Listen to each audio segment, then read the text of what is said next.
It's your boy G-Run coming at you. Got my man Cody in here with me, and today we will be starting a sports podcast, talk show, debate, whatever you want to call it. We will be covering majority of professional and collegiate sports. Who knows what else we'll talk about? Olympics, World Cup, anything interesting that we like to talk about. As of now, we do not have a name, but we will have a name for next episode. This is episode 1, so it may get a little raw, a little unscripted, so who knows, stick with us, bear with us. We will be better going forward. So other than that, today we're going to hit a little top 20 players in the NFL, who we think that is and why. We're going to hit how the game has changed from 10 years ago to today. We're going to talk about some NBA free agency, offseason, a little MLB free agency, what happened with the Freddie Freeman situation, maybe a little college football, so we'll see what's going to happen. My man, got anything to say? Nothing off the rip, just ready to talk some sports. Let's get started. We're going to jump off, start with top 20. We'll go 20 down, start with that kind of order, so see what we got. And this is NFL top 20 players, regardless of position. And for me, I personally went off the last 2 seasons and going forward in the next season. So I don't want you to think that this is just me going 5-6 years back, because there's going to be some, I'm sure, questionable eye-raising spots on this list for you. Course. And I did the same last 2 years. And like we was talking about earlier, going over it, it's extremely subjective. If you appreciate a more traditional style running back, you're going to have a more downhill runner on your list compared to somebody that might appreciate somebody you can split out, somebody that you can throw to. It's all about your perspective on how you think. Sure. So get started here. We're going to go 20 to 1. We can go 20, 20, 19, 19, debate a little bit, get back and forth, see what we got. So for me, at 20, I have a offensive guard. I did show a little love to the O-line right here. It's a little early in the list, but number 20, I have Zach Martin. And after you want, he had the best PFF grade as a guard over the last 10 years. So for the last decade, Zach Martin has had the highest PFF grade for a guard. He had that last season. And before that, I would probably have Quentin Nelson, but he got hurt a little bit, fell off. Zach Martin's probably the best guard in the league. Well, it's really interesting. I'm not laughing because I'm laughing at your pick. I'm laughing because my number 20 is, and keep in mind, we did not see each other's list. We kept it very private because we wanted this to be completely news to both of us. So my number 20 is also Zach Martin. I like your thought process. And I put Zach Martin on there because a lot of people would probably have a lot more of your, skilled position guys in their top 20, but like you said, Zach Martin's been a pivotal part of the Cowboys offensive line for the better part of a decade, highest PFF grade. I believe I had somewhere that last season he played over 1,100 snaps, and he only, in 1,100 snaps, he had pressures, something like that. He had 2 penalties and allowed 1 sack in over 1,100 snaps. 1 sack, 17 pressures. That's was unreal. And I mean, for years, Ezekiel Elliott, many of those running backs, you even see Tony Pollard coming in and dominating 190, 100-yard games left and right. Mostly on the back of Zach Martin. And, he's been that way. He's that way at Notre Dame. He's that way now. And he's continuing to be. So, he's 20 on my list as well. So, 19, for me, I'm going with arguably the best young quarterback in the league, and that would be Justin Herbert. Justin Herbert made my honorable mention. Yeah, and he is my 4th best quarterback, so that he falls at 4 for me, and he will be on the, so he falls around 19 for me, and mostly because dude came into the league in 2 years. He's had 9,000 passing yards, led the league in touchdowns 1 year. I mean, he's just unreal. Yeah, very Josh Allen-like numbers without the running. Yeah. But for me, I also had a quarterback at 19, different, and this is one of the ones I'm going to hit on of my top 20, especially because I have to explain myself. I put Lamar Jackson at 19. And if me and you've had many conversations before, I'm not a Lamar Jackson enthusiast as a passer. Not by any means. And I think the reason I put Lamar Jackson in my top 20 is because when I think about the top 20 players in the NFL, you see a lot of guys that are very effective in the passing game. and can rip the field up in the air. Justin Herbert's one of them. He was, like I said, on my honorable mention. He might even be 21. But I feel like Lamar Jackson gives you a different element because we're talking about a guy who imitates Aaron Rodgers like interception numbers, very low. He's not a great passer. I'm not considering him one. I actually think Justin Herbert is a better pure quarterback than Lamar Jackson. But I think that Lamar Jackson, if you're talking about the top 20 players in the NFL, and you asked all 32 defensive coordinators to put a list together of who keeps them the most sleepless at night. You can't game plan for that. You can't game plan for a guy. You just like can't Lamar game plan Jackson. for that. It just don't happen. And like I said, I'm not here to vouch for him as a passer, and I think losing Hollywood Brown could affect him more as a passer. I just think he's a dynamic player. If you've been talking football in the early mid 2000s, Mike Vick's making your list. Lamar Jackson makes mine. The only thing that keeps Lamar off the list for me is outside of Mark Andrews, he don't have a weapon on his team. So that's a issue for me, especially considering him not being a good passer already. So he has no one to throw to. I think that hurts him in his development and his placement for me. And on the flip side too, going against what I said, to easily say I'm possibly wrong, Tyler Huntley stepped in last year on multiple occasions and looked great. That could be a system thing there. Not taking anything against Lamar, but that could very well be a system. But I was iffy about putting Lamar on the list, but like I said, I just feel like, last thing I'll say about him, but I just feel like he's such a dynamic football player. Because this list is that the 20 best football players. And regardless of position. I don't know that I would have Lamar Jackson in my top 10 pure quarterbacks, but when I start talking football players, I can't leave Lamar Jackson off my list. What he does for the game. But his lack of ability to throw the ball puts him at 19. But his impact on the game is hard to not. Absolutely. He was an MVP. Yeah, so 18 for me, Tyreek Hill. Not far off from where I had him. I had the maniac, Darius Leonard. He fell a lot shorter on a CBS top 100, but dude's a turnover machine. I'll go ahead and I'll go to 17 because I have Darius Leonard at 17. And I agree with you. He is arguably the best middle linebacker in football. He can play a turnover machine, 120 tackles for 4 straight years, and had 162 or 163 as a rookie. I actually have those. So the man is unreal. Didn't mean to skip you there on 18, no. but I just figured you had Darius Leonard there. I'd go ahead and get my plug in on the same situation. Well, I'm just to continue your point on Leonard. Quick little stat line for you. A lot of people regard Fred Warner as the best linebacker in football. And I love Fred Warner. I just don't think he's on Darius Leonard's level. Well, Fred Warner and Darius Leonard, for those that don't know, was drafted the same year. Fred Warner has played in 64 games since 2018. Leonard only 58. Leonard has more tackles for a loss, more sacks, more forced fumbles, fumble recoveries, pass deflections, interceptions, and they're tied in touchdowns. The man is just all over the field. You take a guy like, the reason Leonard made my list higher than a guy like Lamar Jackson from a football player standpoint is you won't take Lamar Jackson, put him in any system, and him be as effective. Same thing for me. You can put Darius Leonard in any scheme on defense, whether it's a base 3-4, base 4-3, and he's going to create turnovers and wreak havoc and instantly make you better. That's why I have him at 17 because he's the best middle linebacker in football. So 17 for you would be? 17 for me is Travis Kelce, and that's debatable because it's all, like I said, subjective. It's about your preference. Some people are Mark Andrews guys, some people are George Kittle, some people are Darren Waller. I like Travis Kelce because what Travis Kelce brings to me is that he's a wide receiver in a gigantic body. I mean, he really does. As a Buffalo Bills fan, and I've seen over the years, rip your heart out. He is why the NFL has had to adjust to hybrid positions on defense to be able to cover these tight ends that can legitimately run routes. Yeah, he's one of the best route runners in the league from tight end. 6'6", 250 pounds. Absolutely. He creates a dynamic in Kansas City's offense that.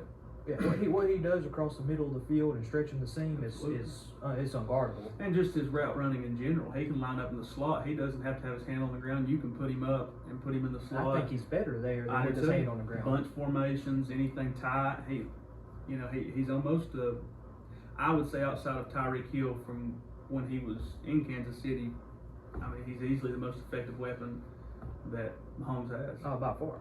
So moving on, 16 for me. We want to stay with the tight end frame. I have George Kittle, and that's mainly the only reason he's probably not higher on my list because of injury.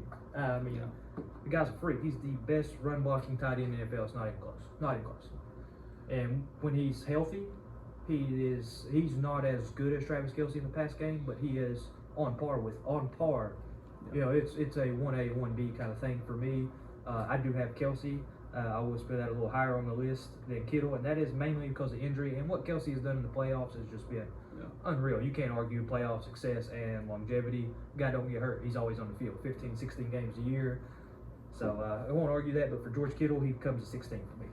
Yeah, I had Tyreek Hill at 16, and this is another interesting topic because we've had a lot of discussions about him as well. From my perspective, I left a lot of wide receivers off this list that were on my honorable mention that I think are better receivers than Tyreek Hill, but there's a dynamic that Tyreek Hill brings to obviously will bring to Miami and has brought to Kansas City. As speed kills, and he has it. He's the fastest player in the NFL, maybe the fastest player we've ever seen play. He just does something different. When you're getting the ball, he's different. You can just do so many things with him. I mean, you really can. I mean, he just. Well, you can't teach speed, so you can't guard speed. You know, I mean, well, just having him on your team immediately, you have to put safeties further back. I'm always playing too deep. I'm always playing too deep. You have to. Yeah, I mean, you open up the middle of the field just by having his name on your roster. If not, he's going to do what he did to the Bucks last year, the year before, whatever it was. He had 3 touchdowns, like 197 yards at halftime. I mean, he's maybe the most dynamic athlete in the NFL. Can't argue that. Moving on, 15 for me, I got maybe the best young receiver in the NFL, and that's Justin Jefferson. And he comes in at 15 for me because 2 straight years, and I am a Kirk Cousins hater. I will just go ahead and admit that I hate Kirk Cousins, cannot stand him, and I'm a Washington fan, so it probably stems from him choking in the playoffs a little bit. But the man has Kirk Cousins throwing to him in a run-heavy Dalvin Cook offense and has had 2 straight 1,200-plus yards receiving years. And I don't think that you can guard him in a fumble. His route running it's impeccable. And then the separation he creates, his hands. Absolutely. You know, the run after catch ability is just, he's unreal. And I think him at 15, just doing what he does for the Vikings, he has made Adam Thielen go from a top 15 receiver in the league to unthought of.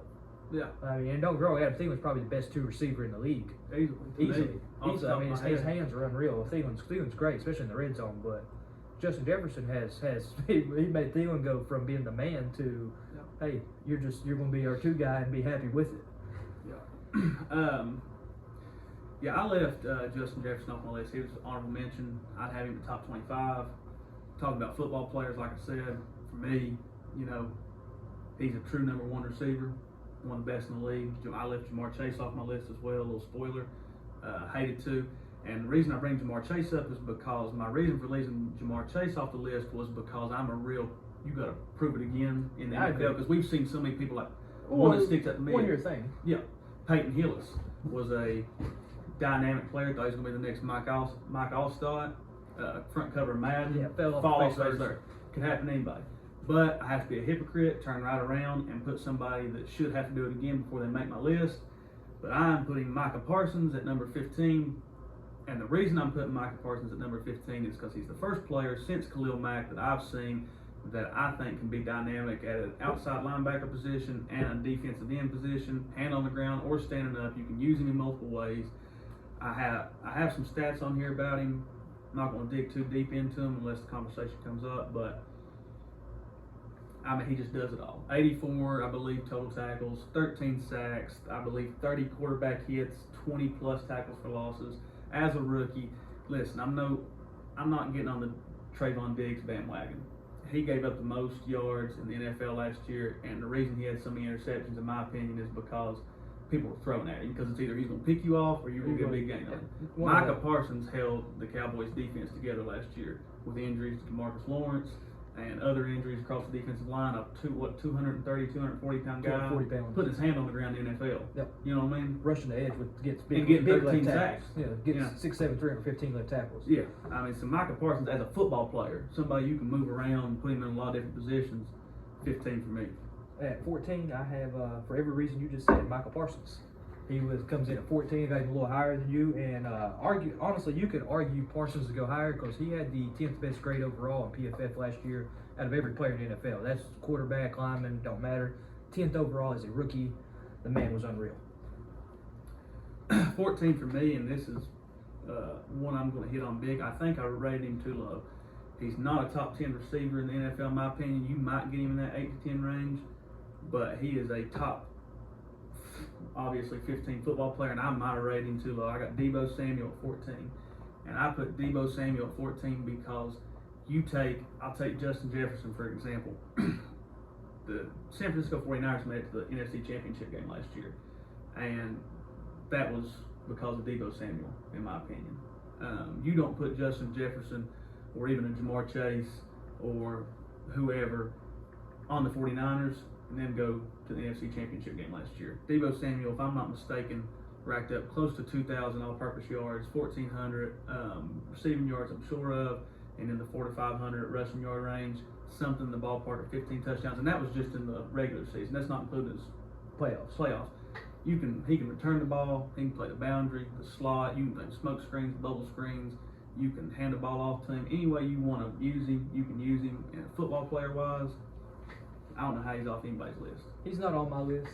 He would be 21, 22, 23 for me, definitely. I just can't put a guy who's not a top 5 receiver or a top 5 player at their position in my top 20. I just can't find a justification. But I don't disagree with anything you said, though, by any means, because he's a Swiss Army knife. He makes 49ers go. But I also think the 49ers defense is a huge reason to why they do what they do. Absolutely. And you got Jimmy Garoppolo at quarterback at the end of the day. Here's the thing. He's not doing anything special for anyone. Here's the thing, though, because I know this guy's, without spoiling any list, and I haven't looked at yours, but I know for a fact somewhere in your top 5 Aaron Rodgers is going to be. And San Francisco, a sunny weather team, went to snowy Green Bay and beat them to go to the NFC Championship game last year, and that was on the back of Deebo Samuel, who played through injury that game and carried the ball as a running back, caught the ball out of the backfield. I don't argue anything you say. I agree with everything. I agree with everything you say. Justin Jefferson, Jamar Chase, guys like that, you don't put them in that role. They don't go to Green Bay in the snow. But I also think that they don't have to be in that role, for their team to be successful. They have Dalvin Cook. They have Joe Mixon. I'm not disagreeing with you. You have Elijah Mitchell as your running back. You know what I mean? No, nothing against Elijah Mitchell. He's a solid back, but he's not Dalvin Cook or he's not Joe Mixon. With you, but you couldn't put Deebo Samuel and Justin Jefferson on him produce the same. No, I don't think so. Because he's not that kind of route runner, not that kind of player. No, granted, you can run jet sweep with Deebo throwing the ball. He's a big run after catch guy, but he's not. I'm a big versatile player. Yeah, absolutely. I'm biased as all get out. I love guys like Deebo Samuel, Micah Parsons, Isaiah Simmons. I like guys that you can move around and you can jack shake of all up. trades. They can do multiple things for you. Anytime I can give a coordinator a headache with a guy, and anytime you got to say, find out where 19 is, find out where. But my thing with that, Deebo don't want to be that. He came out and said that he don't want to be that. So which could affect him on the list moving forward, but right now it don't. So coming in at 13 for me, I have Travis Kelce, and I think he's best tight end in the NFL. I mentioned that earlier with Kittle. I got him 3 spots above Kittle, and that is just because the man has never had less than 860 yards. 6 straight 1,000-yard seasons as a tight end. Patrick Mahomes is arguably his best weapon, and as long as Mahomes has Kelce, you're going to look at. They're going to be it's like Brady in the Pats. As long as Mahomes and Kelce is together, and they got Andy Reid at the front, they're going to be there every year, whether we like it or not. You're looking at another 5-6 years of Travis Kelce being healthy. Of him he's going to be the greatest tight end of all time. He's going to break every tight end number we have, records or receptions, yards. All of that. The man is just unreal, and it helps when you have a baby goat throwing you the football. So, well, I've always told you, for me, the biggest weapon for in the passing game for a young quarterback's tight end, and Patrick Mahomes was blessed with falling into a perfect situation. For me at 13, I have Trent Williams, showing some more love to the offensive line. Best left tackle in football. He's a dynamic blocker. He will flat take your head off. Pancakes after pancakes, game in and game out. He's a great run blocker. He's a great pass blocker. You can pull him. You can run right off of him. I have another stat here. I believe 936 snaps, 7 penalties, and 1 sack allowed as well. And I would venture to say those 7 penalties, I don't know what they are, but I would say it was something rough. I would say he was hurting somebody You ain't got to convince me. I'm a Trent Williams fan. I hated when we got rid of him. Understand why he wanted to leave. Dan Snyder is terrible, but that's for a different day. but he's a man. I can't argue that at all. Trent Williams, arguably the best tackle in the game, or second. Well, it's debatable one or two. Yeah, just depends. You start looking at your cornerstones of football: quarterback, wide receiver, cornerback, edge rusher, left tackle. Yep. And he's the best left tackle in football, and that's why I have him that high. So for me, going number 12, this is going to be pretty controversial. I'll go ahead and tell you that. This is going to be a hot take for him. I have Josh Allen at number 12. I knew that was going to be. I knew that was going to be questionable for you, but I can't justify putting him ahead of any of these guys that I have, and maybe I could. Yeah, maybe I could have put him I ahead don't of care how long this. I don't care how long this takes. If this takes till tomorrow, we'll miss the 4th of July over it. You ain't getting away with putting him at 12 and me not going on a rant. I mean, I have him as 12 for me, Yeah. and Okay. he is my 3rd best quarterback. Yeah. Or, I'm sorry, my 4th best quarterback, and that's where I have him. Like I said, I just can't justify putting him above any of the other guys. He has made a huge difference for Buffalo. I don't take anything away from the top 4 quarterback in the league. But the guys I have ahead of him, I just think. They don't mean more to their team, because what Josh Allen has done for Buffalo has been amazing, and he's been to 2 straight AFC Championship games. I'm not taking He won anything the away. AFC Championship game last year. No, that's right. Yeah, they got beat. Year before He played in the AFC Championship game. It just happened he to be played. in the They division. played in the Super Bowl. They just happened to be in the same conference. But Let me go ahead and before I go on, I'm not going to need to talk about Josh Allen when you find out where he falls on my list, because I'm going to do it right here. Josh Allen in the last 2 seasons has went 24-9. He has completed 66% of his balls. He has thrown for almost 9,000 yards, 73 touchdowns. He has almost 1,200 rushing yards, another 14 rushing touchdowns, a receiving touchdown. He was number 2 in the MVP voting, cheated, 2020. AFC runner-up in 2020. One-time Pro Bowler, wasn't a 2-time Pro Bowler because he turned it down because he said, I'm not an alternate. He has put up over 10,000 yards in the last 2 seasons and 88 total touchdowns. Just to give you a reference, Tom Brady has also put up 88 total touchdowns in the last 2 years, and he has more total yards than Tom Brady in the last 2 years. Tom Brady's also 50 years old. Tom Brady is more athletic today than he was at 44 than he was at 24. It don't matter. He's 44. Josh Allen has, what is it here, more than 1,500 yards than Aaron Rodgers in the last 2 years. I knew this was going to be a hot take for you. Only 3 less touchdowns than Aaron Rodgers. And he has 9 more touchdowns than Mahomes in the last 2 years. Are you only including rushing touchdowns in those? Total touchdowns, okay. what I'm including. But you can't take that part of his game away. I can't, but he's a running quarterback. He should have more running touchdowns. He is not a running first quarterback. He's not a... He was when he first came in the league. Okay, thank you. Now that is just a different dynamic. That's his. I won't say it's different. That's his style. You take any quarterback. Let's take Josh Allen, Aaron Rodgers, Patrick Mahomes, Tom Brady, Justin Herbert, Joe Burrow. Those 6 quarterbacks. The thing they have in common is they scare you to death in the air. All of them do. The difference that makes Josh Allen stand up above all 6 or 7 I just named is that he can also hurt you on the ground. He has the winning mentality. I don't disagree. He has the gunslinger mentality of Brett Favre. He has the body and the running capability of, with just a few notches less on speed, of Cam Newton in his prime. He can sling the ball around. He has a rocket arm. I would say the best arm in football. Maybe not the most accurate deep ball, but the strongest arm in football. Josh Allen at 12 is disrespectful. There's no way That's around not it. disrespectful. That's disrespectful. That's not disrespectful. That's When you find out where he's on my list. That's factual. He's probably going to be top 3 on your list, knowing you, if not 1.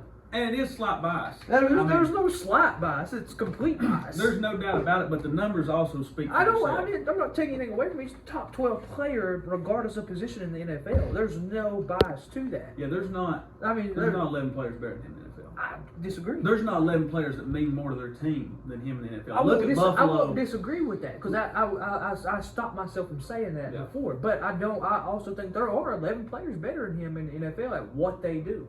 I think there's 3 quarterbacks better than him in the NFL. I will say this, and like I said, I won't talk as much later on down the line when we get to the my quarterbacks and where they start to fall. But I am going to say there's 4 elite quarterbacks in the NFL, and everybody else is either franchise or borderline elite. I don't disagree. He's in that 4. It's Josh Allen, Patrick Mahomes, Aaron Rodgers, Tom Brady, and it's, again, subjective to where you want to rate them. For me, take the team away from it, if you just put, neutral colors on them and just look at what they do, the fact that Josh Allen has the ability to go out there and throw for damn near 5,000 yards, but he can also run for 800 yards in the season. Your bias is showing. Go 12. That's not bias. Your bias is showing. Go 12. He's putting up Lamar Jackson running numbers and Patrick Mahomes passing numbers. That's crazy. He doesn't have MVP and those two do. Huh? He doesn't have MVP and those two do. Tell me why. That's all I'm saying. Tell me why. Number 12 for me is Derrick Henry. And what? yeah, I have Derrick Henry at 12. Wow. Yeah, Wow. I did put Derrick Henry at 12. Wow. And I put Derrick Henry at 12 for 2 reasons. A couple of lists I looked at had him out of the top 20. I couldn't keep him out of the top 20. And I put him at 12. And I probably could have put him higher, not much higher, probably in the 8 to 12 range, but I put him at 12 probably simply because the Titans were a playoff team without him. The Titans did make the playoffs without him, and they did go to the divisional round without him. But listen, I mean, I could put him higher. It wouldn't hurt my feelings. He had, in 8 games, only 8 games last year, the man had more rushing yards than Alvin Kamara, Josh Jacobs, and Aaron Jones had all season. Ezekiel Elliott only had 65 more yards, and he played all 17 games. He finished 9th overall in total rushing yards. And now that I'm saying this, I might have put him too low. Way too high. Huh? Way too high. Najee Harris. Way too high. Najee Harris last year played 17 games, 9 more than Derrick Henry, only ended with 88 more yards, or 88 more rushes, 200 more yards, and 3 less touchdowns. Derrick Henry is a... Derrick Henry's not even my running back 1. And I can see that. I'm not... He's not even a running back. Nick Chubb is the best running back in the NFL. I will He has disagree with you. never averaged less than 5 yards per carry in his career. He disagree plays for with the you Cleveland heavily. Browns. Well, let me get this out first before you disagree. The difference between Nick Chubb and Derrick Henry is the Browns are smart, and I love what they do with Nick Chubb.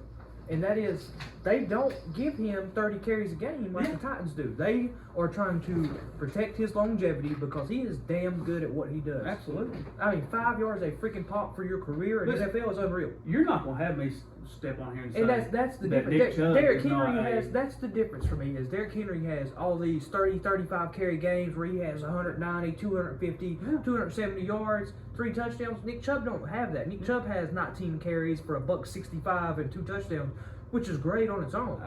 But he's also splitting times with Kareem Hunt, who could start on You're right. 30 other teams in the NFL. You're right. But I'm gonna say something, and to debate you, I mean, I have to throw him under the bus a little bit, but I love Nick Chubb. You ain't gonna sell me on an old school running back making a top 5 in the NFL in a passing league. I ain't got no problem with that. Here's my thing with Nick Chubb. Jedrick Willis, Wyatt Taylor, Joe Bentonio, J.C. Treader, Jack Conklin. Great offensive line. Great offensive line. line. Let me take it a step further, just like you said, Kareem Hunt. And here's my biggest argument is, at one point in time last year, both Nick Chubb and Kareem Hunt was hurt. And a running back who barely made a roster from USF, Dearness Johnson, stepped up. Had a couple nice he weeks. had great games behind that offensive line. And that is my only argument is I don't have no hate toward Nick Chubb. Loved him at Georgia. Loved him with the Browns. Think he's a top 5 back in the NFL. Like you said, it's subjective. Or like I said, it's subjective. The only reason Nick Chubb don't make my list is because of what he runs behind. I just can't justify having a running back in the top 20 in today's league. I just can't see that. Both Chubb and Henry would fall into 20 to 27ish for me, but I would still have I would Chubb. put Jonathan Taylor ahead of I'd Chubb. still have Chubb. No way. I'd have Chubb ahead of Henry, and I'm not sure that Taylor is not ahead of Derrick Henry too. I'm not sure if Derrick Henry's not running back 3 right now. I'm not disagreeing with what you're saying. These are the things that stick out to me about Derrick Henry. The Titans are not. They give him 30 carries a game. Hear me out now. The Titans aren't overbearingly amazing on defense. Ryan Tannehill is an average quarterback. Kevin Byard might be the best safety in the league. I'm not saying he's not, but I mean, there was times when Buffalo was terrible on defense and Jarius Byrd was up for, you know what I'm saying? You have great players sometimes, but, you know, you take Derrick Henry pretty well against what I said earlier, keeps the Titans alive and what they are. And they're a playoff contending team. They're making it, winning a game. They in the were a playoffs. playoff team without him. That's the last thing I'm gonna say. They were, about but playoff. I would like to see, and I don't have the stats on it. What I would like to see is how many games they won versus lost, what their schedule was. From the 9 games after he was injured to the. I'm pretty sure I looked at this toward the end of the season in the playoffs because obviously got some big Bengals friends, so let's play. But I'm pretty sure they did not beat anybody worth a crap after his loss. Yeah, pretty sure. Don't hold me to that, but that makes sense. Yeah. Number 11 for me, Cooper Kupp, Triple Crown winner. I got him higher. Complete. You could put him higher. You could argue that. I mean, the man just obliterated records last year. He gets a quarterback that can actually throw the ball down the field, and he just lights everybody up. Outside of Hunter Renfrow, you can really, truly make an argument. There's 3 great route runners in the NFL, and I mean great. And Cooper Kupp's one of them. Hunter Renfrow and Devontae Adams, for me, are probably the 3 best, just pure route runners, not receivers. Just can shake you off the line, make you look silly. Great separation. Those are the 3 for me. Justin Jefferson. Yeah, JJ's up there. Diggs. Yeah, Diggs up there. Diggs' footwork is impeccable. But Diggs is, and I honestly, as a Bills fan, I probably seem, because I'm about to hit you with another 49er. I probably seem like a 49ers fan right now. Diggs is a wide receiver that I've really not talked about, but he's another one that's very. He changed Josh Allen. He did. He I told you, and I've told you that for when Allen I don't first think got he. there. Let me rephrase that. I don't think he changed Josh Allen. I He think helped the progression. I think he just. He moved the progression along a lot quicker than it should have came. 11 for me is Nick Bosa. Again, he was hurt his sophomore season. Rookie of the year, Pro Bowler. Last year, 15.5 sacks, 52 tackles, 21 for a loss, 4 forced fumbles. He was a nightmare. He was nightmaring the Cowboys in the wild card game. I mean, like I said earlier, cornerstones of the NFL. I'm not going to say a lot more about Nick Bosa, but cornerstones of the NFL, edge rusher's one of them, and they got one of the best in the league. I'll counter you a 49er for a 49er. So I'm going to talk about 10 and 9 real quick back to back because I think I need to hit my points when I'm talking about this. Mm-hmm. So at 10 for me, I have the best run blocking tackle in the NFL, and that is Trent Williams. And at 9 for me, I have the best pass blocking tackle in the NFL, and that's David Bakhtiari. Bakhtiari gets the slight bump for me because of and I mean slight. This was a hard win for me because I'm a huge Trent Williams fan. I'm a huge Trent Williams fan. He played for us forever. Love the dude. He's freaking crazy. They call him Silverback for a reason. He's a man. And if you want to be honest, you can make an argument Trent Williams could be top 5 because he did have the highest PFF graded season of everybody last season. Yeah. So, but today is a pass-happy league, and granted, the 49ers are a run-heavy team, so he fits perfectly for what they do. But for me, I have Bakhtiari a hair, and I mean a slight hair ahead of him because he's unreal. He don't give up sacks. He just don't give a sack up. Aaron Rodgers has not been touched from the left side for 2 years. Yeah, I think I left Bakhtiari off my list mostly because he was injured last year. Yeah, and that hurts, but I can't take that away from his on-field play. I don't disagree with you. When I win. went to searching stats, he was injured last year. There was nothing to compare to him and Zach Martin, to Trent Williams and Zach Martin. So I left him off the list. One of the best left tackles in football, if not the best. 10 for me is Myles Garrett. Pretty much goes on. Don't need to say much more. 16 sacks last year, 17 for a loss, scored a touchdown. I mean, he's and 9. 9 for me is Jalen Ramsey, the best corner in football. I don't care about the hate that he got from toward the end of the year last year. Listen, corner to me is the hardest position in football to play. You were playing against the elite of the elite athletes in the world, and you were doing it going backwards. You're on an island, man. You're on an island. You take anybody, you go back to Revis, you go back to any of these kind of corners that fit that mold, and if you tell me that we can take this side of the football field, this fourth or this third of the football field, and we ain't got to worry about You it, take that 10, does you so take much to my 10 guys defense. and you put them from the hash over. Don't worry about this hash. That's this. I got you. And my favorite thing about him is he don't live on his island. No. He'll follow your best receiver. And not just that, he loves to blitz. Yeah. He loves the freaking blitz, man. And listen, there's a lot of people who don't like Jalen Ramsey. I get it. Maybe you don't like trash talking. Maybe you don't like, whatever about him. Listen, I get it, but the guy's the best corner in football. I'm not a big fan of him. I probably wouldn't want to go have a beer with him, but he's the best corner in football. And I left a lot of corners off my list because what I felt like is there's Jalen Ramsey, then there's a gap, And after that gap, there's a you've quad, got there's a group. There's a group of You've I got a agree with group: that. a healthy Trey White, a Jari Alexander, Xavier Howard, Marshawn Lattimore, Denzel Ward, J.C. Jackson. You could go on and on. I mean, you can put Gilly in there at 30-some years old. I mean, Yeah, I mean, you throw all those guys together, and it becomes who I prefer. yeah, it's a preference But thing. Jalen Ramsey is the best Well, corner. it's one, like I said, it's 1A and then everybody else. And for every And he has reason, been. for years, For years. for every reason you just said, I have Jalen Ramsey at 8. So Okay. I'm not going to continue to talk about that because we just hit every I point. have, and this is going. I have to do 7 and 8 back to back because I'm gonna have a hard time explaining myself here. I have Devontae Adams at 8, Cooper Kupp at 7, and the reason I did that is not because I necessarily think Cooper Kupp is better than Devontae Adams, and I know it really sounds silly, but for me, like you said, Cooper Kupp, Triple Crown winner. I look at it simple as this. The Rams don't hold up that Lombardi trophy without Cooper Kupp. He 100%. won that game. He won that game. I will say Odell was going to win MVP before he got hurt. Good chance. But But no Cooper chance. Kupp, It was his. Cooper Kupp, yeah, I mean, he is a complete difference maker. Reignited Matthew Stafford's career. And I love an underdog story. Was it Eastern Washington? I love Cup. I Love love Cup. it. And you kind of look like him. And I love, I think it's the beard. Yeah, that's the bias. That's why I played him ahead of Devontae Adams. But listen, Devontae Adams. Before I was making this list, I probably would have said Devontae Adams is the best wide receiver in football. And he probably is the best wide receiver in football. But I factored in having Aaron Rodgers thrown to him, nobody else really to compete with his touches. I factored in a lot of different things, and it killed me to put Devontae behind Kupp. But there's some things in the NFL you just don't see, and when somebody does it, you just have to pay some kind of homage to it because it's unheard of, you know. And I have no problem with flipping those two, no problem at all. So 7 for me would be Tay.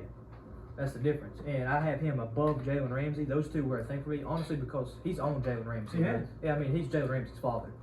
Yeah. He is on Jalen Ramsey in those matchups, and I think he's what I said earlier, the best route runner in football.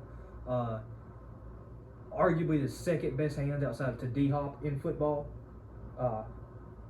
And it helps when you have Aaron Rodgers throw to you, but he's unreal. I mean, that was more of a me saying that to justify Yeah, putting Kupp up because I Matthew Stafford's understand. great. I get what you're Hell, saying. quarterback too. And like you said, Cup at 11 for me. I could slide him above Williams, Bakhtiari, even Ramsey. I can see that argument. I just don't have a justification to put him above Devontae. Listen, for anybody watching, putting these lists together not easy. Not easy by any means. It's all opinion based. Man, There's if you're so many people I can move up. If you're a and down. sports fan, this is tough. Oh, it's not easy. I've never done one of these lists especially for a show of some sort. And now looking back at some of these commentators on ESPN or such It's that tough. I've judged, it's tough, especially when you don't have a load of time to do your due diligence. And So I'm gonna hit 6 and 5 together real quick right here, because they're interchangeable. But 6 for me, I have Tom Brady. I have Tom Brady as well. He's Tom Brady at 6. He's 45 years old, man. I mean, Yeah. and the fact that we're talking about him even being a his top age. 10 player, all right, the fact that he's even in the top 20 at 45 years old Yeah.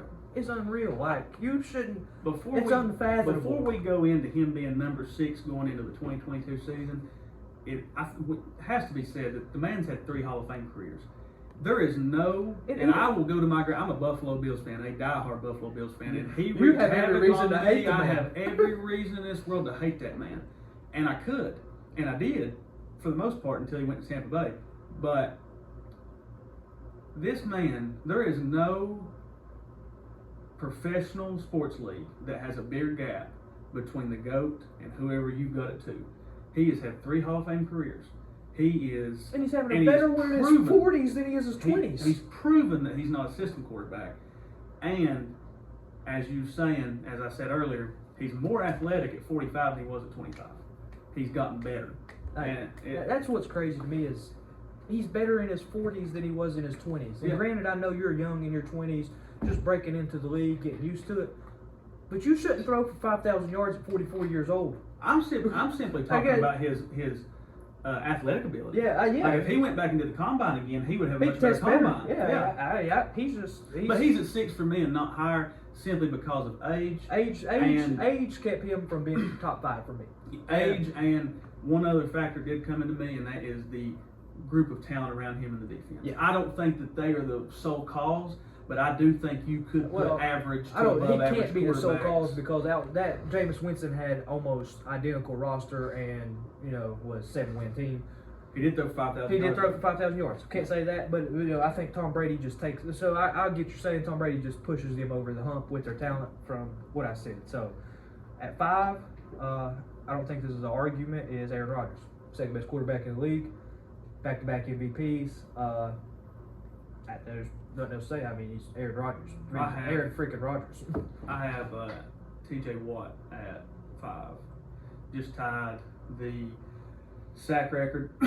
When you look last year, when you compare Bosa, Garrett, Watt, and Donald, T.J. Watt played 2 less games than each of them. He had more pass deflections, more forced fumbles, more fumble recoveries, more sacks, more solo tackles, more tackles for losses. The only statistic he did not lead in was total tackles, and that was Michael Parsons. And he played. Yeah, and he missed 2 games. He missed 2 games. Yeah. And he tied Michael Strahan's sack record, missing 2 games. And Strahan, Which given, Strahan did play 16 that year. I do want to throw this out there. Last year was the first 17-game season. So in regards to Michael Strahan's 22.5 sack season, he only missed 1 game. Yeah. So it would have been if he would have still played a game. If he would have done it, he'd have broke the record. He'd have broke the record. Yeah. So I can't argue that. 4 for me would be Myles Garrett, and I don't think. I think just what you said. I think top 10 is very subjective to what you think matters most, and we talked about it earlier. The most positions that matter most: quarterback, left tackle, wide receiver, corner, pass rusher. I mean, those are the 5 in whatever order you want to put them in, but those are the 5 cornerstones of football. If you have an elite guy there, more than likely you're going to have an elite football team. Yeah. 4 for me is Aaron Rodgers. I'm not going to dive into Aaron Rodgers because it'd be too much, but he's still one of the best in the game. You don't win back-to-back MVPs and at that age. I think you can make arguments against his MVPs. You could. There's players that outside of Josh Allen, I thought Tom Brady should have won last year. But freaking crazy winning MVP at 44. But my problem with Aaron Rodgers and the reason he's not higher is that, and he still managed to make it higher than Tom Brady on my list right now, but he has less wins against NFC opponents in the postseason than Tom Brady. And Tom Brady's been in the NFC in 2 years, so that's including Super Bowls. Aaron Rodgers has not been to a Super Bowl in a decade. Aaron Rodgers is to me, pretty well a nightmare in the postseason. The only Super Bowl he did win was the best defense he played for. He shoots down his legs sometimes in postseason. Absolutely. He does. I mean, it's just face matter. He might be the greatest. You say that you want. Everybody can say what they want about the play call 2 years ago when they should have went for it on 4th down or whatever. Rodgers should have ran the freaking football. I'm tired of that talk. Everybody putting it on the coach or on the floor for just saying let's kick the field goal and try to get a stop. Mm-hmm. If Rodgers could have ran the football and walked in the end zone, let's just be honest. Rodgers is not a top. He's top 7 to 8 for me all time. I don't buy completely into the Rodgers hype, but you can't deny the thing that really stands out to me for Rodgers. And I could also argue against is his lack of interceptions. He doesn't throw interceptions. He don't turn. But here's the thing. Probably the most accurate arm of all time. Here's the difference, though. Here's the difference. You could play against that and say that he might not be making as many turnovers because he's not taking as many chances, which could result in why he's not winning as many postseason games. That's true. You got to risk it for the biscuit sometimes. Yeah, you got to. That's why you look. This last thing we'll say. Last 30 years. Or 25, 30 years, the Green Bay Packers have had 2 Hall of Fame quarterbacks and they have 2 Super Bowl championships to show for it. The difference between Rodgers and Favre is Favre threw a load of interceptions. Well, one leads the NFL in history. One doesn't throw one doesn't. Brett Favre was a risk taker and he won a Super Bowl. They're literally opposite spectrums of turnovers. Yeah. Favre has the most in NFL history. Rodgers is on pace to have the least in NFL history. For probably a certain amount of balls thrown. But 1-1 on Super Bowls, I'm sure that some people might have Favre better than Rodgers all time. Some might. Some. Yeah. No, I wouldn't, but some. 3 for me is Aaron Donald. Whew. And I wanted to put him at 2. God, Jesus Christ. The fact that Josh Allen is 1 or 2 on your list for me that's extreme bias. That's all I'm going to say about that. But go on. Aaron Donald is and I mean what I'm about to say about this man. the most dominant individual football player I've ever watched with my own two eyes. 8 seasons in the NFL. He's been an 8-time Pro Bowler, which means very little nowadays, but 7-time first team All-Pro, multiple Defensive Player of the Years, playing on the inside of the defensive line, whether he's been in a 4-3 or 3-4 at times, 1 tech, 3 tech, doesn't matter. He demands double teams, triple teams. I even seen clips with him and the Dolphins where they had four offensive linemen. Four guys. Four offensive linemen on him. He is the most dominant football player that I've watched. And I would be hard pressed if I was making a top 20 list all time to not have him in the top at least 10. I mean, this man is a game record. You're talking about getting 20 plus sacks from the interior lineman. I mean, this guy is on pace to break John Randall's interior defensive line sack record in a much shorter span. Much shorter, not even close. I think you're crazy for not having him higher. But 3 for me I want to put him at 2. I don't know how he's not 1. But 3 for me is... The only reason I didn't put him at 1 was, not to interrupt you, but the only reason I didn't put him at 1 is because him being 3 is respect how dominant he is. But defensive tackles don't solely win games. They do. They did win. He did solely win the Super Bowl. Cooper Kupp. I can't go against my argument. Cooper Kupp won it. But Aaron Donald makes the play to win the game. The reason that Aaron Donald made the play to win the game though was by idiotic play calling by the Bengals. I don't disagree. Zach Taylor's iffy play. You don't have Samaje. I don't care if you're trying to. Joe Mixon's got to be on the football field. Joe Mixon has to be on that football field. If you put Samaje Perine in there, it's for one reason only. It's the fact that you're passing. Yeah. And I don't care when the game's on the line, situation. you put Joe Mixon. There was a couple of situations that game. We're not get into that, but Joe Mixon was off on 3rd down, like 3rd and 1. I don't agree with that running ball. But 3 for me is the best quarterback in the NFL, and I can. This is my argument. There's no way Josh Allen can be above Patrick Mahomes on this list. There's just absolutely no way. Patrick Mahomes has been a starter for 4 years, 4 AFC championships, 2 Super Bowl experiences, 1 MVP. All right, 2-0 versus Josh Allen in the playoffs when it matters most. The fact that you have Josh Allen above Patrick Mahomes or right, if he's behind him, I'm fine with that. But if you have Allen over Mahomes on this list, there's no way. You have zero justification for that. And at 3 for me, it's Patrick Mahomes for every reason I just said. He's still the best quarterback in the NFL. Yeah. Granted, I know what you're going to say. He walked into an amazing situation.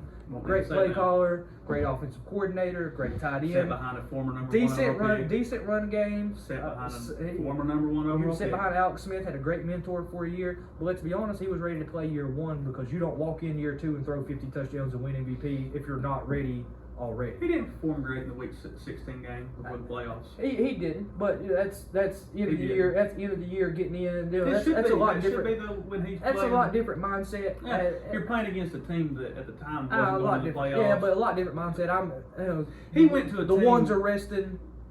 He went to a team though that traded up from 27 to 10 a game. They was a playoff team the year before. Yeah, but they wanted him. Yeah, you don't move up 17 spots and give up the draft capital that they gave up to go get him unless you think you think he's that man. And he has been that man. Listen, they traded up to Buffalo. Buffalo could have had Patrick Mahomes. Yeah. So I know all about it. But I wouldn't trade what we got in return for Patrick Mahomes, even where we are, because we did end up with Tre'Davious White, Josh Allen, great deal, Tremaine Evans. That's 3 Pro Bowlers. But 3 for me, and firmly, is Patrick Mahomes. 2 for me is Josh Allen. That hurt you. And it hurt me deeply to put him there. I'm going to say this, and I mean this. Josh Allen is the best football player in the NFL. He is not currently the best quarterback in the NFL. The reason I put him behind Patrick Mahomes is simply what you said. When it matters, the quarterback, we've had this conversation. You have Mahomes 1, I assume, on this list? I have Mahomes at number 1. And the reason I have Mahomes at number 1 and not Josh Allen, and that is my list, Mahomes at 1, Josh Allen 2. The reason I have that is not because I would not, and I'm not saying this from a biased standpoint, I truly would not, if they offered to trade Mahomes for Allen straight up, I would say no. Allen is Buffalo. That's like somebody asking you, do you want $100, do you want a $100 bill, or do you want 250s? Yeah. That's exactly. Give me either one. But the reason I have Allen behind Mahomes is because in the NFL, the one sole position that matters about Super Bowls, MVPs, and all that is quarterback. Allen has lost to Mahomes, whether it was over a coin toss, whether it was over poor defensive play calling in 13 seconds, or special teams play calling when kicking it off. There's a lot of things you can factor in. the end of the day, you know, from talking to me last year after the Bills and Chiefs game, I did not make any excuses. We lost the football game. Overtime rules were what they were. I never was saying change them. Did I think they should before that? Yes, I did. I like college football overtime rules. But the rules were what they were going into the game. Had Buffalo on that coin toss, Buffalo might have won the Super Bowl. I don't think the Bengals were a better football team. I don't think the Rams were a better football team. I don't know. I think that, I don't know. That's for different talk. I just think the Bengals were hot. I just think they were hot at the time. Well, not just that, but they also had a favorable draw, and I think that that's the reason why Zach Taylor pulled his starters last game was to stay where they were, so that they wouldn't have to go to Kansas City week 2. Yeah. And they were playing in the wild card. I think he knew that, and I told you that last Yeah. year. Because if he would have, he had a chance to advance. So to advance the seed. And he chose not to stay where he was at. Yeah. And I believe it was to play the Raiders, then to likely, you can't tell who you're going to play, Yeah. but you can tell who you're most likely Yeah, going to play. Titans, then Chiefs. And it worked out just like that. Raiders, Titans, Chiefs. Yeah. And he knew. They were hot. Let's be honest, they were hot before he set them, because in week 16 they came back and beat the Chiefs. So Yeah. it's not like that run was a football game. Means not to get off topic. No. but- What's your 2 and 1? So 2 and 1 for me are the 2 best defensive players in football, and that's T.J. Watt at 2 for every reason that you just said earlier, and Aaron Donald's 1 because he's the most dominant football player, exactly what you said, that we've ever watched in our lifetime. Yep. No, I'm 28 years old. I've never seen a better football player with my 2 eyes just dominate a game the way Aaron Donald dominated. Nobody. Nobody. And, I mean, I've watched Ray Lewis. I mean, we've seen some big time defensive guys. Safeties, Khalil Mack. I mean, Go on and we on. had the safeties. You know, Ed Reed, Brian Dawkins, Troy Polamalu, I would say Ed Patrick Reed is Willis, the a next. linebacker. Yeah, I mean, great. This guy controls the whole football field. When 99 is on the field, there's 11 eyes on him. Where's he at? What's he doing? And like you said, the fact that, I mean, you know football, I know football. The fact that the Dolphins sent 4 guys at him, that means there's you're blocking. You don't see that means that. you're leaving your tackle in a backside tight end to block And your probably other a back. to block your other tackle. That means you're max And a protecting back. and sending 4 guys to your nose guard. Well, not just that, but you respect him To so your much. nose that guard. Likely, you respect him so much that, like you said, you've got a backside tackle on a blocking tight end, but you're probably also having to sacrifice a running back as a chip blocker, and then you're creating a 5, 6, 7, 8. You're three-man routes. You're having 8-man protection to That's the play things against you Aaron see. Donald because you have to you have to protect with 3 That's or the 4 guys things on you you. see in high school. You don't see that at the freshman level. That's 100%. And that is how dominant he is. They're treating him, and that's like you said, outside of. We didn't do a list of the top 20 defenders that we've seen in our lifetime, but off the top of my head, Aaron Donald, Ed Reed, Darrell Reeves, you start naming guys like that. But Aaron Donald's... I'd have a hard argument putting anybody above him. And it would not hurt my feelings to put Aaron Donald and TJ Watt at 1 and 2. The reason I didn't is because to this day, your cornerstones of the NFL might be your edge rusher, cornerback, left tackle, wide receiver, but the center of your base of everything, from your management to your coaches, your quarterback, Well, nothing that's the thing in the NFL. I have seen if you Buffalo. got a good one, Mhm. you better what you gonna pay them and keep them. And I use Buffalo. That's why the teams that don't have a good one, they're searching. That's why they're drafting and trading every year. If you got a good quarterback, you pay him and you keep him. I've just seen so many teams that had elite edge rushers or dominant defenders that I can give you without a quarterback. I can give you a handful of teams, and I mean a handful that have won a Super Bowl without an elite quarterback. And the most recent one that comes to mind is the Ravens, and that defense won that. And Flacco wasn't no slouch. No, he wasn't slouch, but Flacco's. Let's not pretend like It wasn't a Flacco's. Trent Dilfer Super Bowl. Let's not, yeah, but let's not pretend like Flacco's elite by any means. I'm not. By no means am I doing that at all. But Flacco is it's more of a respectable name at quarterback for that Ravens Super Bowl than Trent Dilfer was for that Ravens. All right, so Super to Bowl. use that to segue into the next subject here, because we're done with the top 20. So to segue to the next subject, speaking of Flacco and then winning that how Super much Bowl. the game has Yeah, how much changed. has the game changed from then to now? Just speaking of that. Let me tell you, I have some very interesting stats. And I've got one that wasn't at the top of my list to talk about, but it was so interesting I want to get right into it. One thing I wanted to look at, anybody that watches football knows it's passing league. And when we grew up, it was a passing league at times, but it was a running league. Oh man, it was running back. I It was running back. LaDainian Tomlinson, Adrian Peterson, Priest Sean Holmes, McCoy, Sean Alexander, Larry Priest Johnson, Holmes. You could go on, Jamal Clinton Lewis. Portis. I can name 30 more. I mean, Chris Johnson, Corey Dillon. You know, oh man, you could go on and on. I went 15 years back. From 2007 to 2014, you had no less than 13 and no more than 17 1,000-yard rushers. I'm glad you have that stat on your, because I have the exact same stat. So I used 10 years though. So in 2012 there were 16 1,000-yard rushers. In what? 2012. 2012. In 2007 and 2010 there were 17. In 2008 there was 16. 15 in 2009, 13 and 14 and 13. I drew the line at 2015 because from 2015 to 2021, only 2 times was there more than 9 1,000-yard rushers. There was 16 in 2019, and there was 12 in 2016. I find that hard to believe. Every other year there was 7 or 9. And this is the most interesting stat I'm going to throw at you. When the shift changed from 2014 to 2015, do you know what premiered in theaters? What was that? The movie Concussion. Really? The movie Concussion came out. I'm sorry. Well, that's my next talking point too. And the call to action to the concussion protocols came about in 2017. So what that says to me is that the league became more of a passing league, because if you can't hit a defenseless receiver, it opens up all kinds of, not just for the passing game, but for penalties to progress your team forward. So running backs were averaging 25 plus carries a game in 2012. Yeah, 2012. So that's as far as I went back. I went 10 years, 22 to 12. So 2012 running backs were averaging around 25 carries a game. You had 4 guys with 300 plus carries. The rule change has caused a shift in the game. Absolutely. But not just a rule change. I think that there's been such a development in how good quarterbacks are that these guys are just wanting to throw the ball. This is going to be an extreme hot take, and you take it for what you want. I think there are some high school quarterbacks right now that are better than some quarterbacks that played in the 70s in the NFL. And I know what you're going to say. Those are NFL guys. I just think arm talent, arm strength. Let me say this: the things if they were that playing you can do with the ball, but they're not playing in today's game. I'm saying if these high school guys are playing this style of football today, sure. But back then, they wouldn't make it to a quarter. Back then, but let's be realistic. Back then, almost anybody could play quarterback if you had a decent arm, because I'm going to turn around and hand the ball off 25 games, especially 70s, 80s football. I'm going to turn around and hand that thing off. Listen, Terry Bradshaw, for his career, for those that don't know, through 212, and I might be wrong because I didn't, but this is Troy Aikman shouldn't be in the Hall of Fame. He has like 165 career passing touchdowns. Terry Bradshaw had 212 passing touchdowns, 210 interceptions. Troy Aikman has these same numbers, almost identical to Jay Cutler for his career.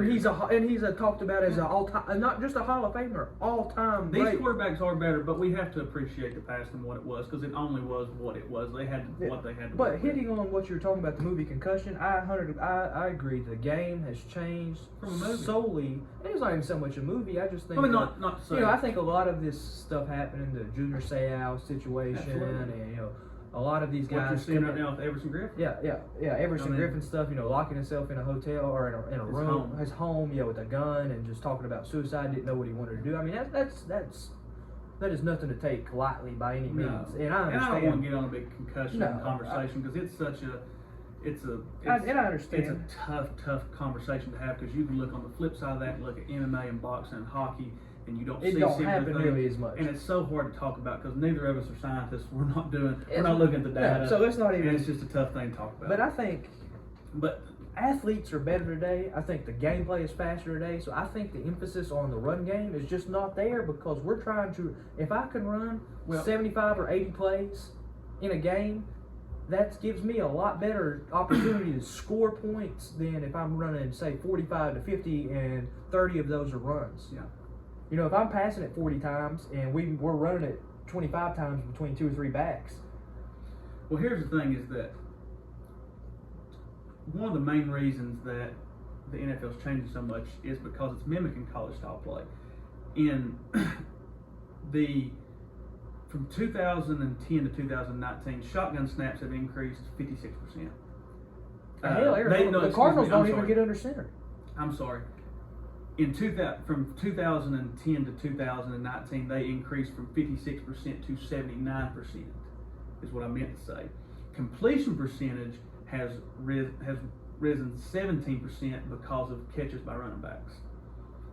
So the game switching over to RPOs type systems, all the changes, and like I said, mimicking college styles, coming out of the shotgun more. Like you said, using 2 or 3 different backs. A lot of teams can get by. Buffalo's one of them. There's a lot of teams. The Chiefs are another. They use 2, 3 backs. Yeah. I mean, and you see them all. You see a traditional back, a third down back, a power back. There's outside of Henry, Chubb, Dalvin Cook. I mean, those are the 3. Those guys get 15, 20, 25 carries a game. Taylor. Outside of that, even your Alvin Kamara, he's getting 15, 16 carries a game. Yeah, I don't think has he ever rushed for over 1,000 yards? I don't think so, but he's had 1,700 all-purpose yards because he gets 708 yards receiving, 800 yards passing. He's the ultimate weapon. I mean, Alvin Kamara could be he's top 5 back in the league, in my opinion. Yeah, but top 5 to top, according to 7, where you just top 5 to top 7, and but the emphasis on run game is just not what it was. But not just that, but play call. Could you imagine a guy like LaDainian Tomlinson in today's NFL? Because that's a first ballot Hall of Famer in the early 2000s in a run-heavy offense, in a run-heavy league. Yeah. You put the cat like that in an RPO system. You have seen backs, and he's Alvin Kamara times 2. You have seen backs, though, before, rarely, but before today's league that would fit in fine in today's league. Yeah. Marshall Faulk, there's Thurman all kinds. Thomas, Barry Sanders. There's all kinds. And I didn't say Barry Sanders. I said Marshall Faulk and Thurman Thomas just because I felt like those are 2 names that really stuck out to me in the passing game. Faulk was considered the greatest, catching back for a long period of time. Again, the greatest. Many will sound biased, but Thurman Thomas was an MVP. If you ain't watched The Four Falls in Buffalo, that is a great movie because I learned a lot about the Bills in that, and it sucks for them that the NFC East owns them, but that's a different point. Ironically, in the 3rd year of those 4 falls, we beat all 3 teams in the NFC East. If only they were handing out trophies for the regular season. So, going back to how the game's changed, a couple numbers for you. 4th down attempt, play calling in general has changed. 4th down attempts have risen 55%. And that's analytics. Analytics has changed, and that's not just this football. That's every sport. Analytics has changed every sport for a gutsier play calling, I guess you can call it. Oh yeah. Or smarter. Gutsier play calling. Or is it gutsier or smarter? I don't know because you're going by the numbers. Gutsy because I think it's gutsy too because it's numbers. Look at this statistic right here. Gutsy play calling. What you just said.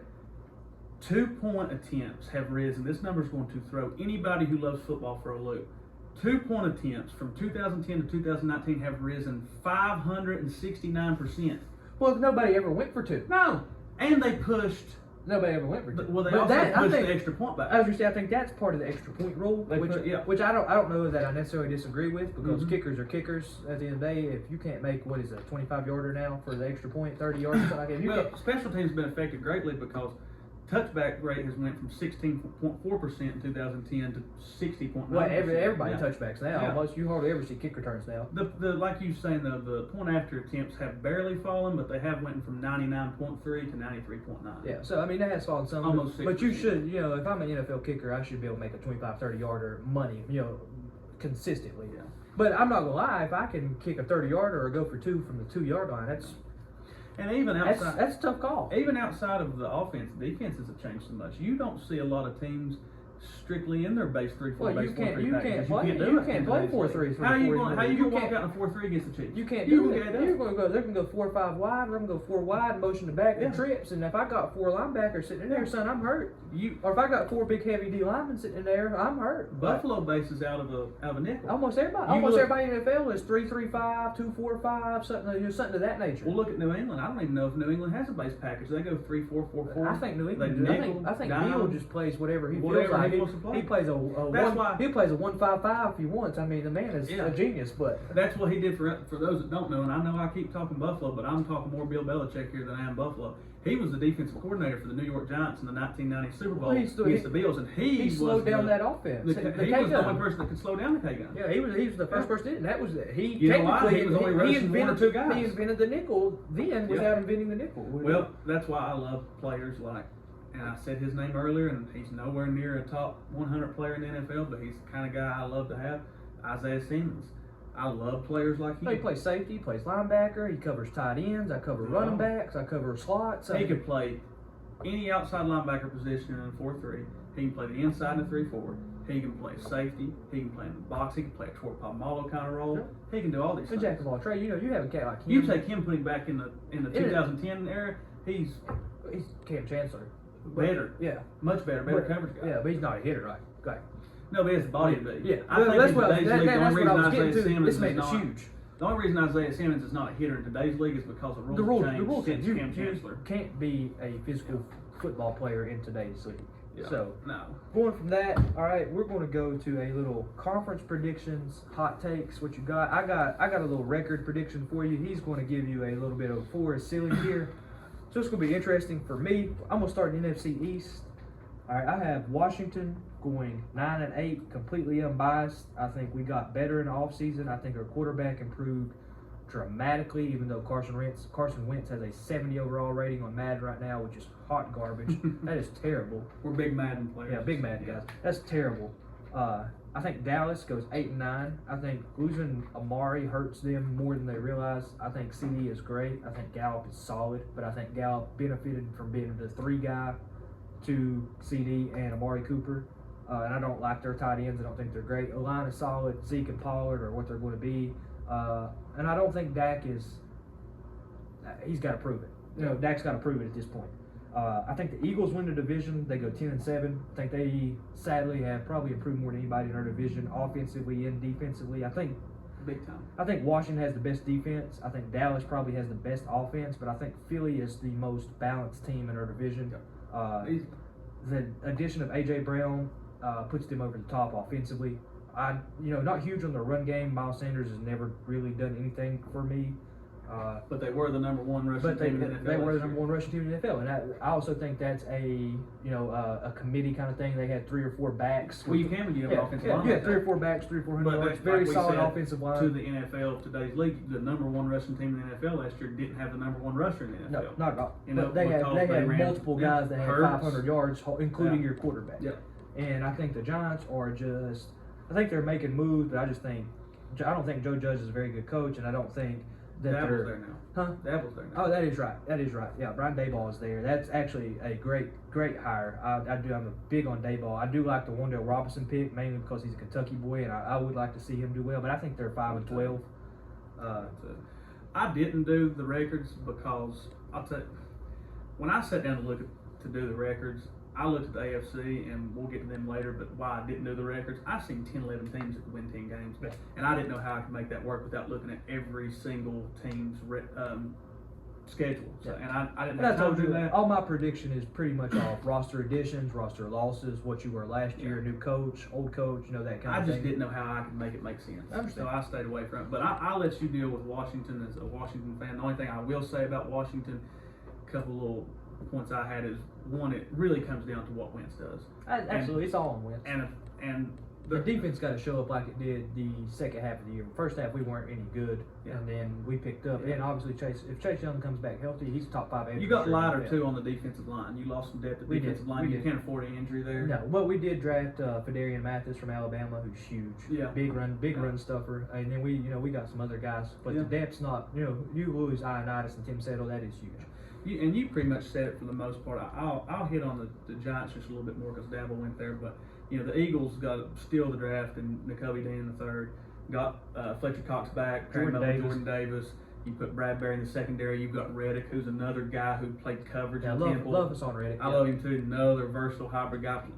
He played. I'm pretty sure. If I'm not mistaken, great pass coverage guy. If I'm not mistaken, and I could be wrong, I believe he went to Temple as a DB. I think he played safety at Temple. Yeah. I believe he came into the league like a Shaq Thompson kind of role, because Shaq Thompson played safety at Washington. Well, now he's an edge rusher, and he's going to a 4-3 defense. Yeah. So, just to test to these hybrid players in the NFL. I'm not going to get into Dallas because I do not like Dallas. I can't stand Dallas. I'm going to hate on them. The only thing I'm going to say about Dallas is that I still think they're a playoff contender, but I personally thought they had a horrible draft. All they did was lose in the offseason and re-sign players was on their team. I don't feel like they got better. I feel like, if anything, they got worse. That's why I have the Eagles, Cowboys, Commanders, Giants. I'm going to hit on the Giants real quick. I think they're going to struggle. I don't think Dabble going there year one changes much. I think that the NFC East was a bad division for a long time. Got significantly better in Washington, in Philadelphia. But the Giants did too. They're just not there yet. I like their draft. 2 big picks in Evan Neal and Thibodeau. I like the Dabble hire. I love Wan'Dale Robinson. I think Wan'Dale Robinson is going to be an improved Isaiah McKenzie in that system. And that's a lot for me to say because I like Isaiah McKenzie being a Bills guy. And I'm going to throw something out there real quick, and it's going to be super controversial for me to even put these 2 names in the same sentence, but I think Daniel Jones' body type, his ability to run, could make him the Kmart version of Josh Allen in that system. Yeah. Version of Josh Allen, wow. Yeah. I mean, I can see that because that is the OC coming from Buffalo. He's going to bring that kind of style. Jones is mobile enough. Daniel Jones, I think, had the highest miles per hour for a quarterback in a straight line. Yeah, it wasn't even quarterback. He was one of the players. It was just overall players in the league. He's a big body. He touched like 21 miles per hour. It was crazy. He's a big body, tall, thick frame, just like Josh Allen. Do I think he's in the? No, I don't even think. I think Daniel Jones is one of the worst quarterbacks in football.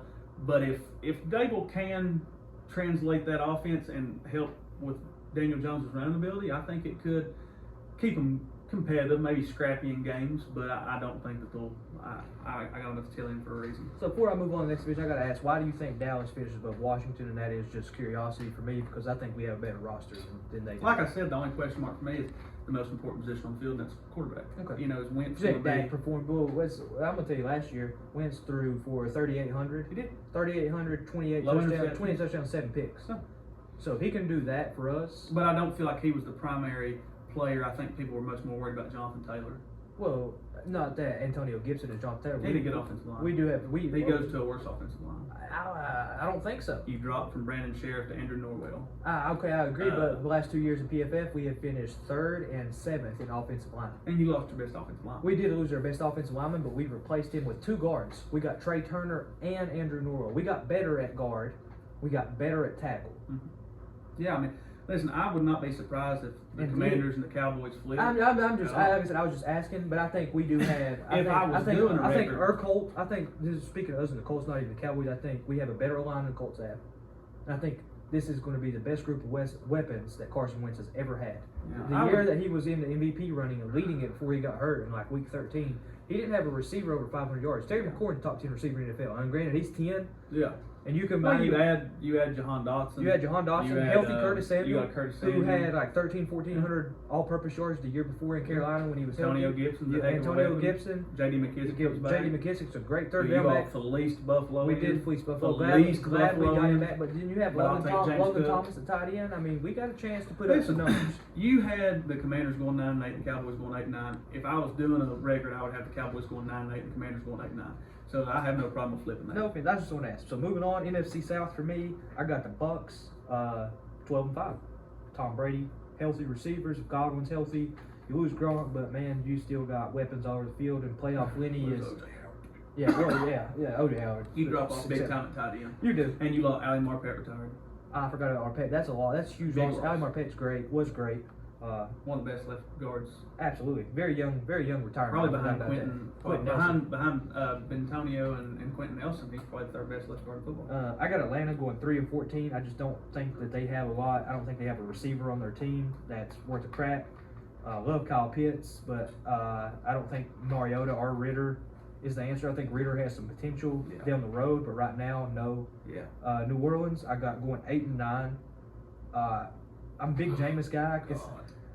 I see them winning games. They win games. They win games with Taysom Hill. So it was hard for me to. You had who? You had the Bucks at 1. You had the Falcons at 2. No, the Falcons going 3-14. This is not in order in any list. I just got the records going. At 2 in the division, I have New Orleans going 8-9. 3 in the division, I would have Carolina going 4-13. So you can flip Carolina and Atlanta for me. Carolina, I got going 4-13. Again, quarterback play is awful. You have CMC, but at the end of the day, all they're going to do is load the box, and I don't think Darnold or Matt Corral are the answer. Yeah. And like I said, Atlanta 3-14. Their roster's awful. Yeah. Yeah, I have the exact same Bucks, Saints, Panthers, Falcons. I'm not really going to say anything on the Bucks. I mean, favorite for the South, possibly the favorite for the NFC. I will say this about the Saints, though. I don't see them having a losing record. I love the roster, but I just don't think Jameis Winston had his eye surgery. I'm a Jameis fan. I love Jameis. He's a I weird. love, he's a weird cat. I love cat. I'm a eater dub, baby. He's a weird cat. I love the weird cat. He's a weird cat, but listen, the guy, you cut his interceptions in half in that Tampa Bay Buccaneers season last season. Hell, he would have thrown 40 touchdowns. 5,000 passing yards, 33 touchdowns, cut his interceptions, and half's one of the best seasons of all time. But you add Chris Olave, Ohio State guy. Love Olave. Jarvis I Landry. wanted us to take Olave. You get Michael Thomas back, you might have the best wide receiver core in football. You got Alvin Kamara in there. You get Jameis Winston back healthy. You lost Armstead, but you bring in Penning, and you still have a great offensive line: McCoy, Ramsack, Ruiz. That offensive line's been solid. That for 10 offense years. is going to be a problem if they're healthy for anybody and everybody they play against, and I believe that full heartedly. And I think you lose a top 5 safety in the NFL, Marcus Williams. But you get Tyrann Mathieu. I forgot they signed Honey Badger. A better safety. I forgot they signed. And they brought in Marcus May. Well, so they have a better safety's got better. You got Cameron Jordan up front. I still listen. I don't know. What's going to hold the Saints back is defense. Yeah, defense. I agree. I don't think they don't have a linebacker in the house. No, they don't. Like, Mario Davis. He's solid. Yeah, he's solid, but let's face it, he's not what he was 5 years ago. No. But he's solid. He's solid. He's more of a leader than anything. Cam Jordan is not he's a great player, but I wouldn't consider him a dominant rusher. Not now. He's more of a run stopper. But as far as the Panthers go, to me, Rule's job's on the line. I for whatever reason last year looked at their roster, loved that young roster, and I thought they had a chance to we had talked about it. They started out 4-0 or 3-0. Their defense should have been unreal, and they got, the thing is they got better. They added guys. They had Icky Icky to the offensive line. Let's talk about it. What we've been talking about it for the last hour now. If you don't have a guy there, you're not going to win. And Darnold is just not the guy. Darnold's not the guy. I thought I for whatever reason I thought Sam Darnold's career might get rejuvenated in Carolina because he was in a hot garbage mess in New York. I thought there was potential. There was. But we'll see. It's a prove-it year for Darnold. It's a prove-it year for Rule. If they don't, likely both of them are out. The Falcons, to me, are an absolute mess. You have a bridge quarterback. You've got a terrible defense. Ridley's gone again. He had his issues from the year before. Then he gets a gambling problem. I don't think he should be spinning for that. I don't either. I think it's absolutely ridiculous. I mean, if I'm betting on us to win, I don't even know if he was betting on Atlanta. I don't remember. Yeah, I don't remember what it was. But either way, and it's his money. Exactly. And he had no influence on the game because he wasn't playing at the time. It'd be different if he was playing. But whatever. We're not neither here nor there. I'll start with the NFC West real quick because I had a tough one here. So I easily had the Rams at 1, and I easily had the Seahawks at 4. The Seahawks are garbage. They might be. Them or the Texans that might be the worst roster. I think Texans, but I think Seahawks are right there, right behind them. I mean, you've got a. I just think I don't know. You could argue the Texans might have more young potential, I guess, with some of the picks like Derek Stingley. I think Derek Stingley you've just got a couple more big names on Seattle. Yeah. Lockett and names like Jamal Adams and. What do you consider Jamal Adams right now? Is the question. I mean. Is he a big name? How good is he? Yeah. But the tough one for me was I have the 49ers at 2 and the Cardinals at 3, and that was really tough because the question mark for me with the 49ers is Trey Lance. But besides that, I have no question marks. The Cardinals are really interesting to me because you start the year off with DeAndre Hopkins is going to be suspended for 6 years. 6 years? 6 games. That might be Deshaun Watson, not DeAndre Hopkins. Deshaun Watson's not DeAndre Hopkins. No. Hopkins is down 6 games. You lose Chandler. Watt's not getting any younger. You're super small at wide receiver. I mean, Hollywood Brown's 5'9". Rondell Moore again, though, 5'7". that's another team I root for. Rondell Moore, Kentucky boy. Hope he does well. Love him. It's hard for me to not root for Ken Wandale Robinson. It's an iffy offensive line. I've got questions about Kyler Murray as well, but Kingsbury's a mastermind. He's going to probably make that short offense work somehow. And you maybe can pop pass screens. Yeah. Maybe they do, maybe they don't. I don't know. They lost Hicks at linebacker as well. I mean, Xavier Collins will replace him.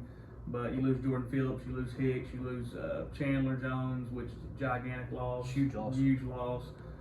They was already not great in the secondary.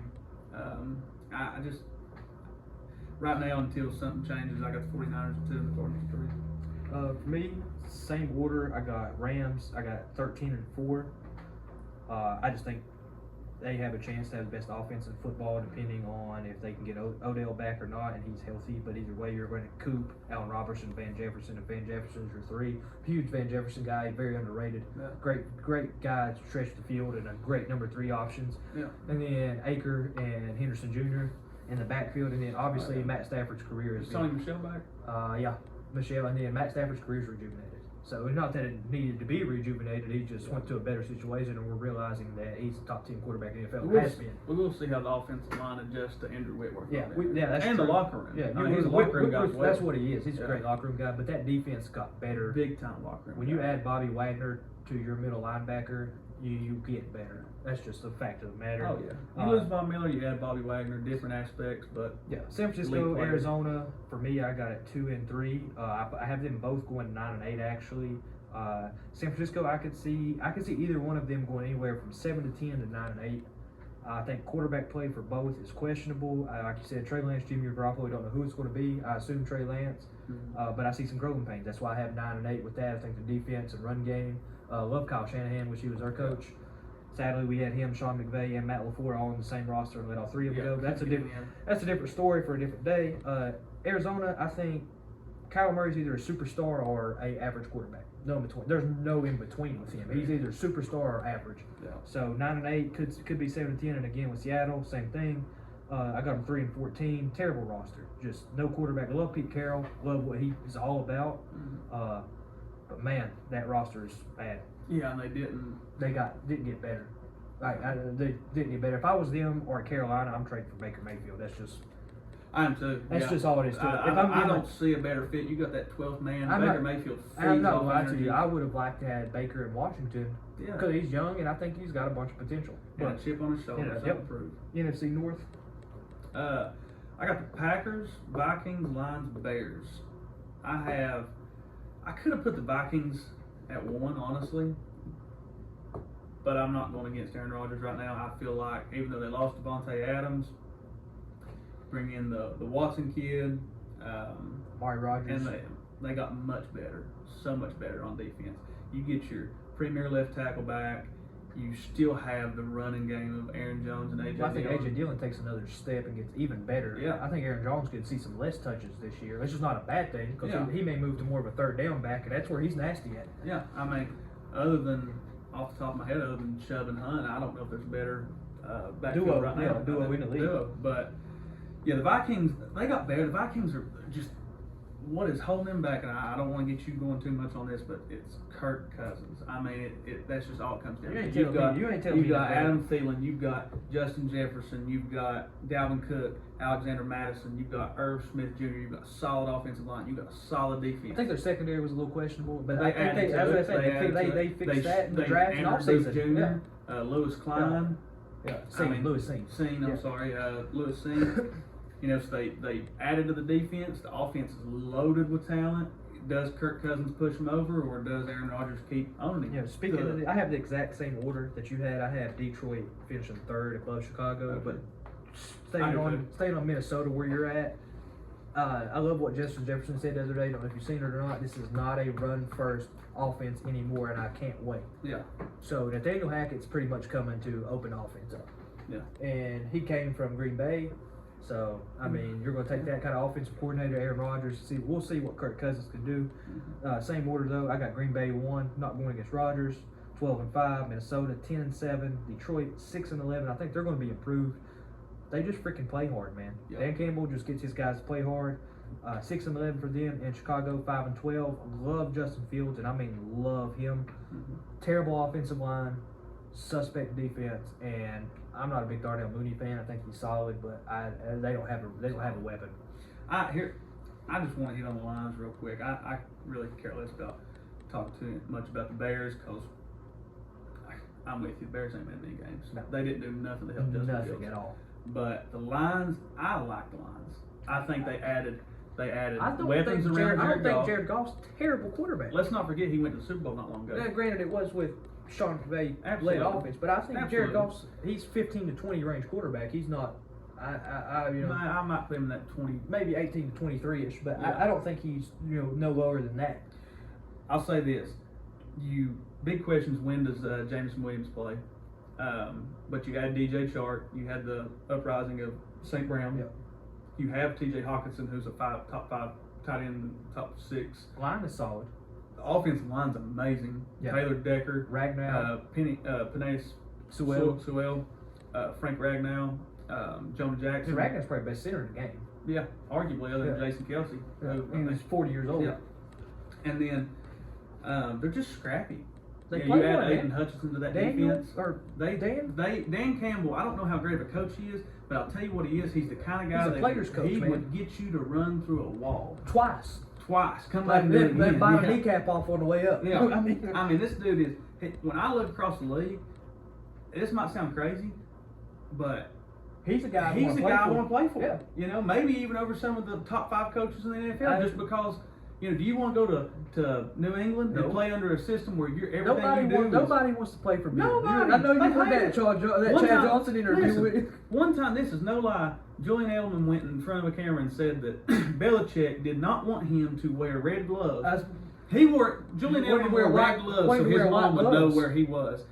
Coach Belichick wanted him to wear white gloves because they were playing a team wearing white jerseys so that he would not get called for as many holding penalties. That's how bad they nitpick in New England, which is not a bad thing. That's why they're so great. But Lord, I'd like to play for Dan Campbell. Yeah. I mean. Yeah. All right, moving on. AFC. I'm gonna hit AFC North. The AFC, the conference in the NFL right now. Much better than possibly 10, 11 teams fighting for 10 wins. There's going to be, I would argue, 3 teams at least in the AFC that missed the playoffs that would make it in the NFC. When I was making this list, I had to go back and change some records a couple of times. I felt like I had too many teams winning 10 games. But, I mean, it's loaded. So whoever finishes 4th in the AFC West would finish 2nd in any other division. Not finish 1st in the whole NFC. Could. Fighting chance. Yeah, so I'm with AFC North. I think Cincinnati wins the division, 11-6. I think Baltimore and Pittsburgh are 9-8 and 9-8. I think Mike Tomlin just don't lose. Yeah. I don't care who's at quarterback. Yeah. 2 years ago he freaking had Mason Rudolph and somebody else playing, and man, they went 500. Like, yeah. I love Mike Tomlin. I think they find a way to go 500, whether it's Trubisky or Kenny Pickett at quarterback. Don't know who it's going to be. I'm going to probably lean toward Trubisky. Start the season at least. Start the season. I think he went behind Dayball and learned from Allen. I think watch the first 4 games. It's always within the first 4 games. Yeah. And then I think Cleveland is 8-9. I think Brissett is good enough to win some games. We may not see Watson all year. That's possible. Yeah. If you see Watson, Cleveland could be the 10-win team. If he played all year. She's not gonna play all year. She might as well forget that. But the question is, do they count him missing all last year as part of his suspension or what? So if that's the case, I think he could miss 6 to 10 games this year. If you get him for 7 games, and the playoffs, and if you can be 5-5 after the first season, he's top 10 quarterback in the league with healthy. That's all I'm going to say about that. I'm not going to get into that situation because we could talk for 2 hours on that alone. Yeah, I'm not going to talk Watson either, but I have also Bengals, Ravens, Steelers, Browns. Bengals, I mean, their source point was offensive line. They had La'el Collins. They had Alex Kappa. They had Ted Karras. They got better. They got better in the secondary in the draft. As of right now, I have them at 1. But the Ravens could creep up on them. My only thing with the Ravens, and that's why I have them at 2, don't mean to interrupt you, is what I said earlier. They don't have a weapon. They don't have nobody to throw to. They don't have a weapon at receiver that stands out to me. You have Mark Andrews. I love Mark Andrews. But he's probably... Bateman has a chance to take a step forward. He's unproven. He's unproven, man. I'm saying it's potential to take a step forward. But the thing with me at the Ravens is 1, coaching. 2, dynamic play of Lamar Jackson. Defense, and most importantly, above all else, they got healthy. Possibly the most injured team in football last year. Well, they lost 3 running backs before the season started. And they had a spectacular draft. You lose Marlon Humphrey and Marcus Peters throughout the season, like they were hurt. But they did have a great draft. They get Marcus Peters back to pair with Kyle Humphrey, and then you get Kyle Hamilton. You go into the free agency, you get Marcus Williams. Yep. You have a great secondary. You add Tyler Linderbaum to that offensive line, who I thought dropped. Best center prospect probably since Travis Frederick, to my knowledge. Easy. Then he's one of those can't miss centers. Like he was. There was a stat during the draft on Linderbaum that a center took in the first round had like 99 percentile hit rate. Like that's you don't just have that kind of hit rate. Yeah, you don't see them take it. No, and when they do, they hit. They hit. The Steelers, I have at 3, but listen, don't be surprised if the Steelers won the division. I mean, it's that crazy. This division in general, anybody can win the division. God's honest truth with the Steelers, as much as I hate on them at times, Mike Tomlin's one of my favorite coaches in the NFL. Like you said, he don't lose. You know, we've always said that if you don't have an elite quarterback, you better have a great defense and a good run game. Pittsburgh has a great defense, they got a good run game. So they can come out there and run the ball effectively with Harris. You still have weapons in Claypool, in Ebron, Freiermuth, and especially Deontay Johnson. So we'll see what happens. I have the Browns at 4. Like you said, you don't know what's going to happen if Brissett's the guy because Baker ain't playing. Don't know what's happening with Watson. If it's all year, if it's half the year, if it's 6 games.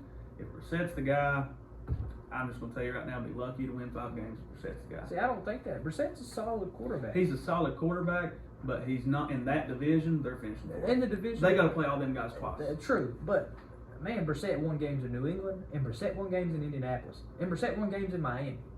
Yeah. And he has a better roster than any of those 3 places in Cleveland. All I'm going to say is about that before I go to the AFC South is don't be surprised if Cleveland goes 4-13, and don't be surprised if Cleveland goes 10-7 with Brissett. With Brissett, either one. I don't know about that. I would say the ceiling with Brissett. The defense is good enough to win games, and that run game is going to win games. And what you just said about Pittsburgh, their run game's better than Pittsburgh's. They don't have the coaching staff. They don't have the staff, but I like Stefanski. And I do like Stefanski. And I think dislike Stefanski. But here's the problem. They have a good secondary, and they got Myles Garrett. The problem to go with it. Cleveland finds outside, not getting on the quarterback situation, but we've seen it too many times.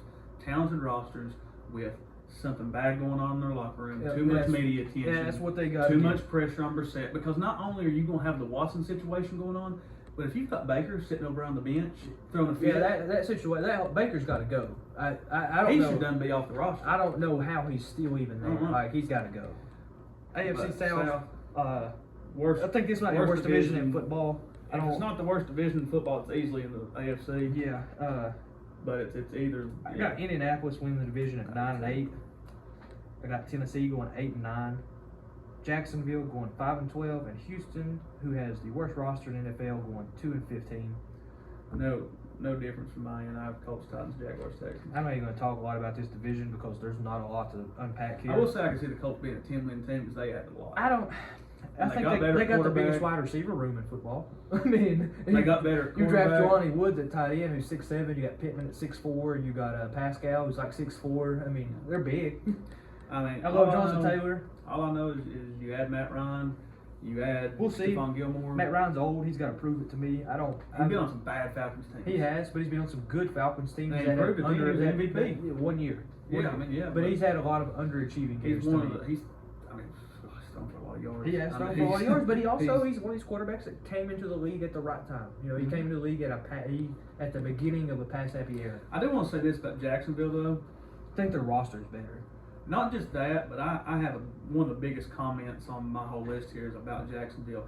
And I got to say, Urban Meyer almost destroyed Jacksonville. That's where I was going to go. I think they started. He hurt Trevor Lawrence so bad last year by going away from James Robinson, a guy who was an undrafted free agent, came in and rushed for over 1,000 yards, and then it was like he was forgotten about. Yeah. Because he fumbled one time. Yeah. Then and you know what else? I noticed one of the backs in their room last year was Carlos Hyde, who played for him at Ohio State. And I wonder if that had anything to do with it. Urban Meyer was just. I love Urban Meyer. I love Urban Meyer as a college coach. Yeah, I don't think he's a hot mess. I think Doug Peterson comes in there and makes a difference. I think that was a bad situation from the time they hired Urban. Well, you add to the Jacksonville Jaguars roster. You add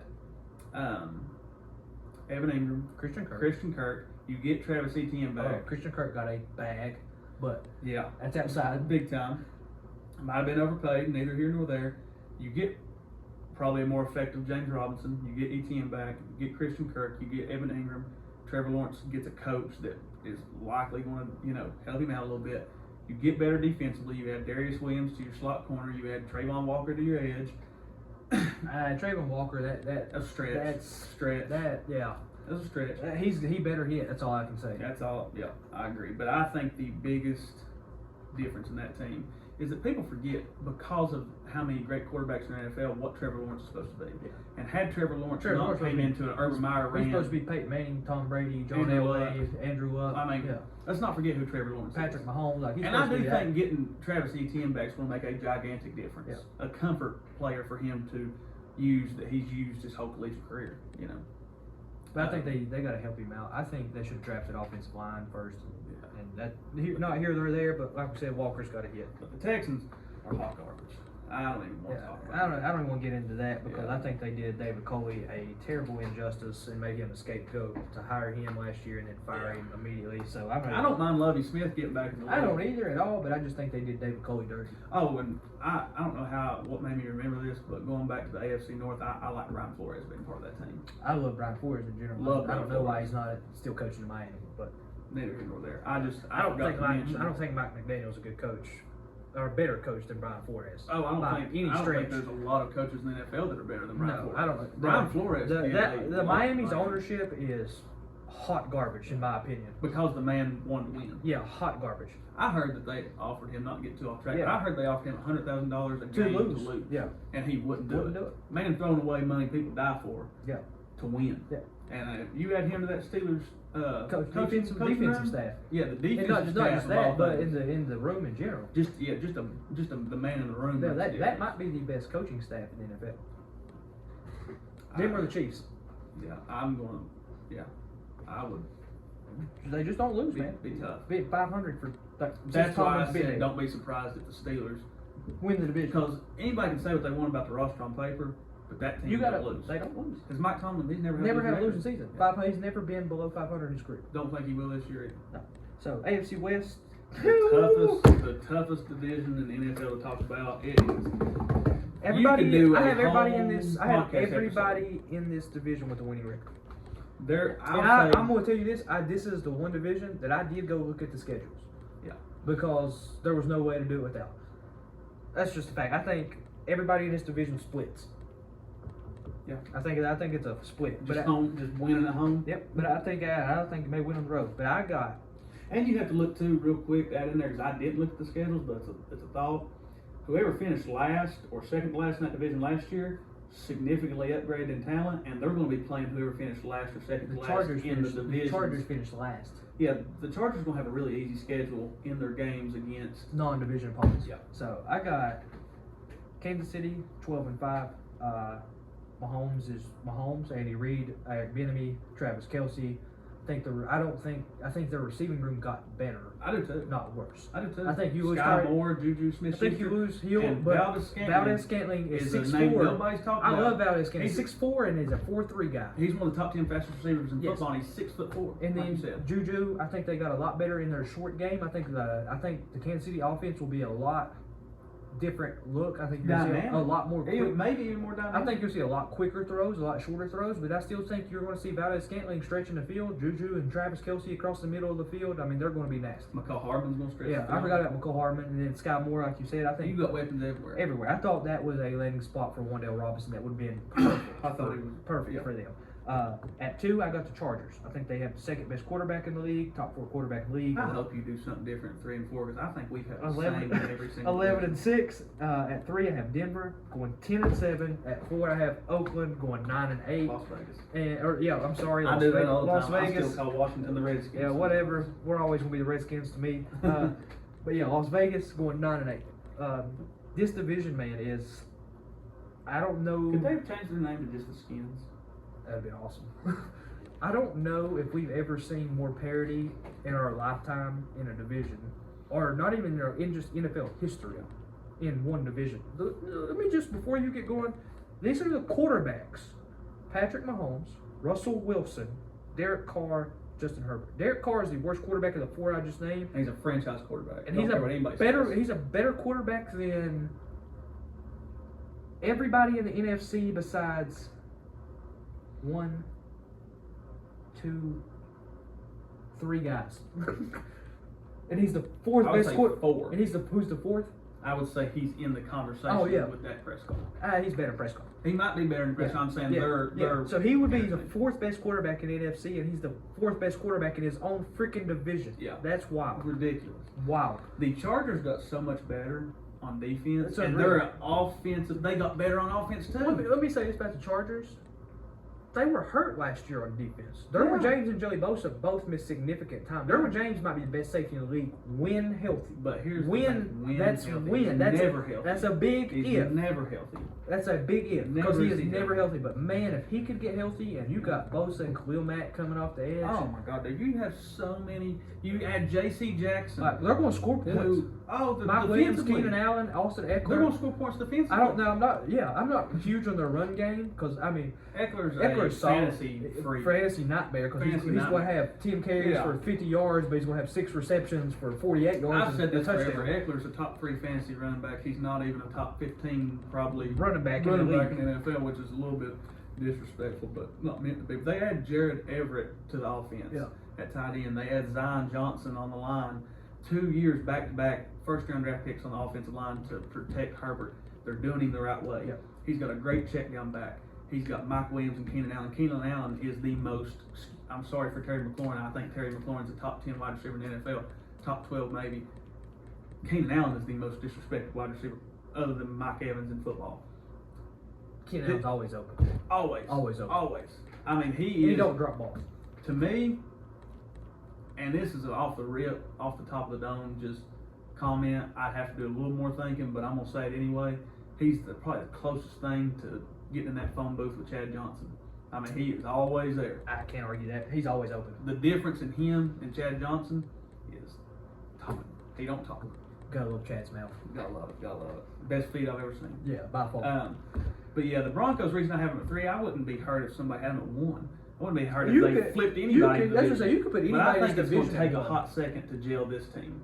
Yeah. That's the only reason I have the Broncos. And I like Russ. New coach. I like Russ a lot. Russ but I think comes there's a lot of new additions, Oh, and yeah. I'm not sold on Love this. Javonte Williams. I'm not sold on this receiving core. I Love love Javonte Williams. I like Sutton. Big Jerry Jeudy fan. Another guy with great feet, great route runner. Tim Patrick still there? Tim Patrick's still there. KJ Hamler's still there. But I'm not big on Lost Noah Fant though. Yeah, you lose Noah Fant, but I think those are all those receivers are prove it guys.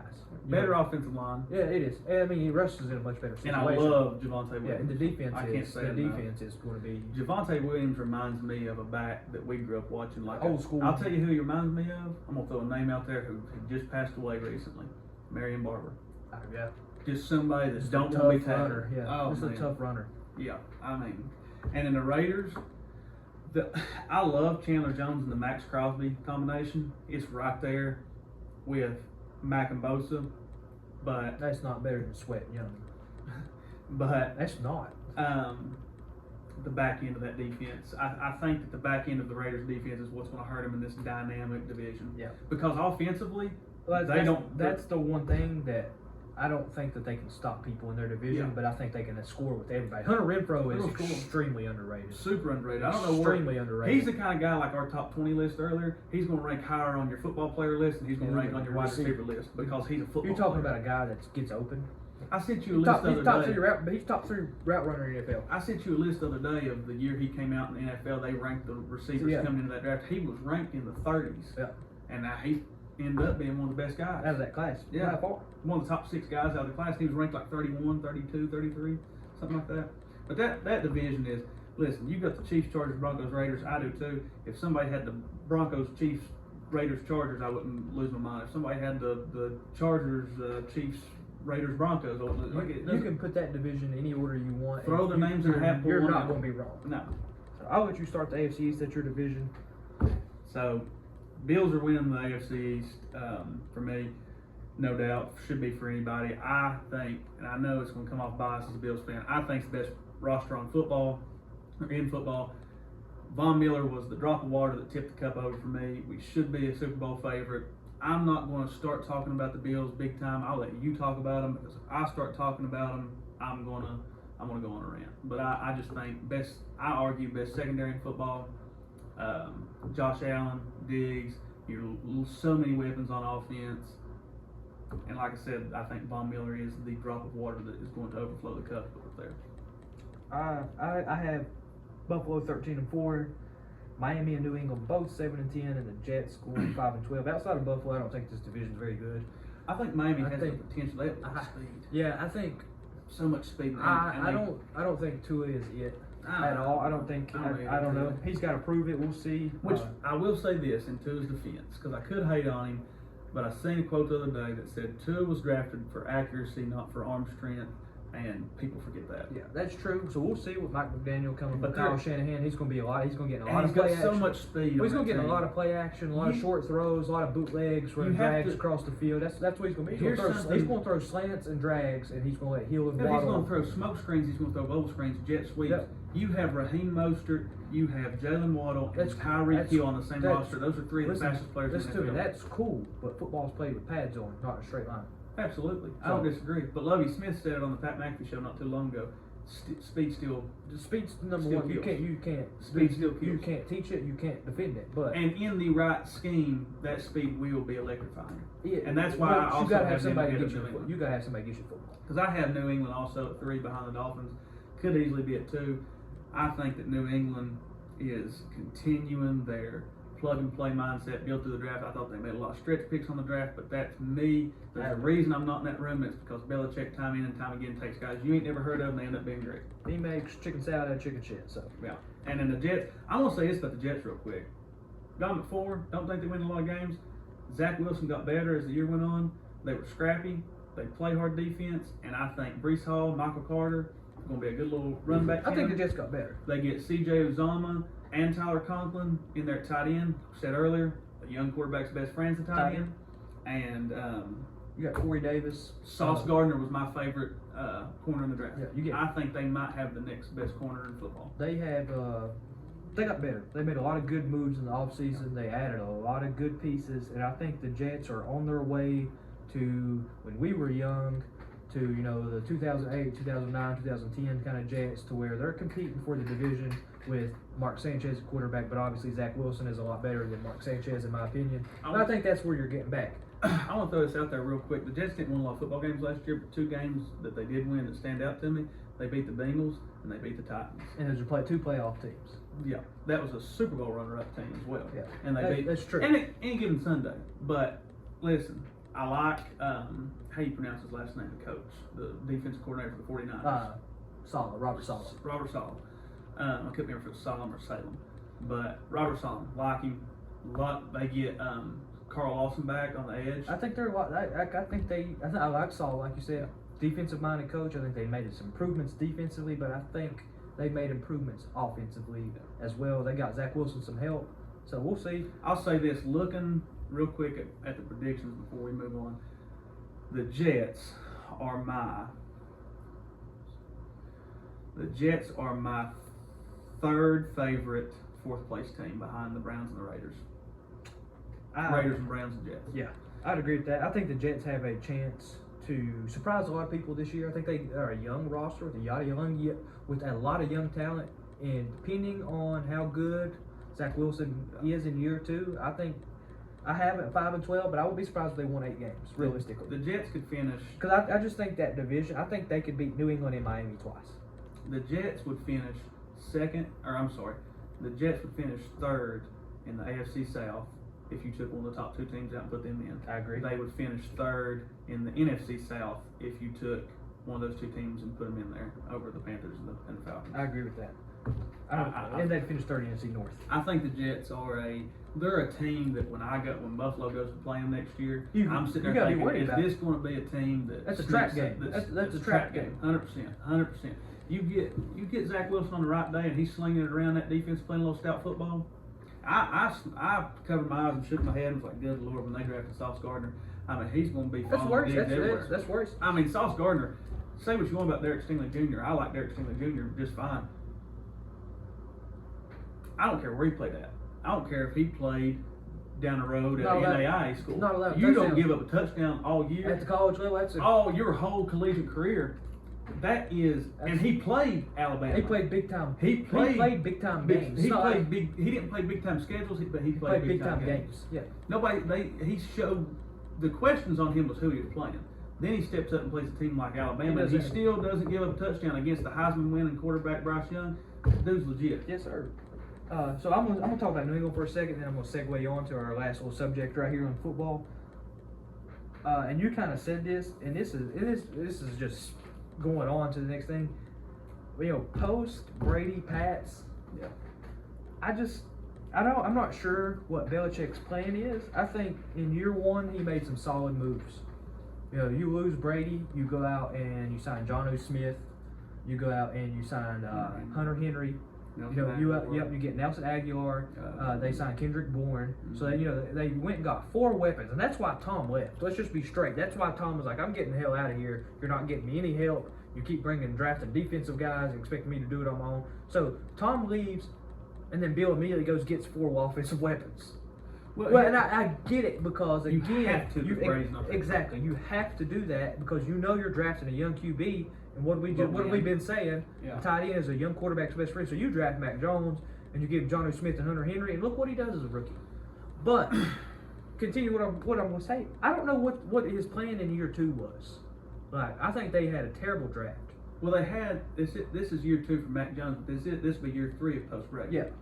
Because right after Brady left, they had to deal with having Cam Newton. They didn't do anything. Yeah, I'm not even saying. But he had to switch his style of offense to fit Cam Newton, and he still went 7-9 and was scrappy. Yeah. I believe there was a game in Buffalo where they lost to us 24-17. They were driving to tie. They lost to somebody on a goal line, maybe Tennessee or somebody on the goal line who came try to jump over the end zone and didn't get in. Yeah, I mean let's just be honest here.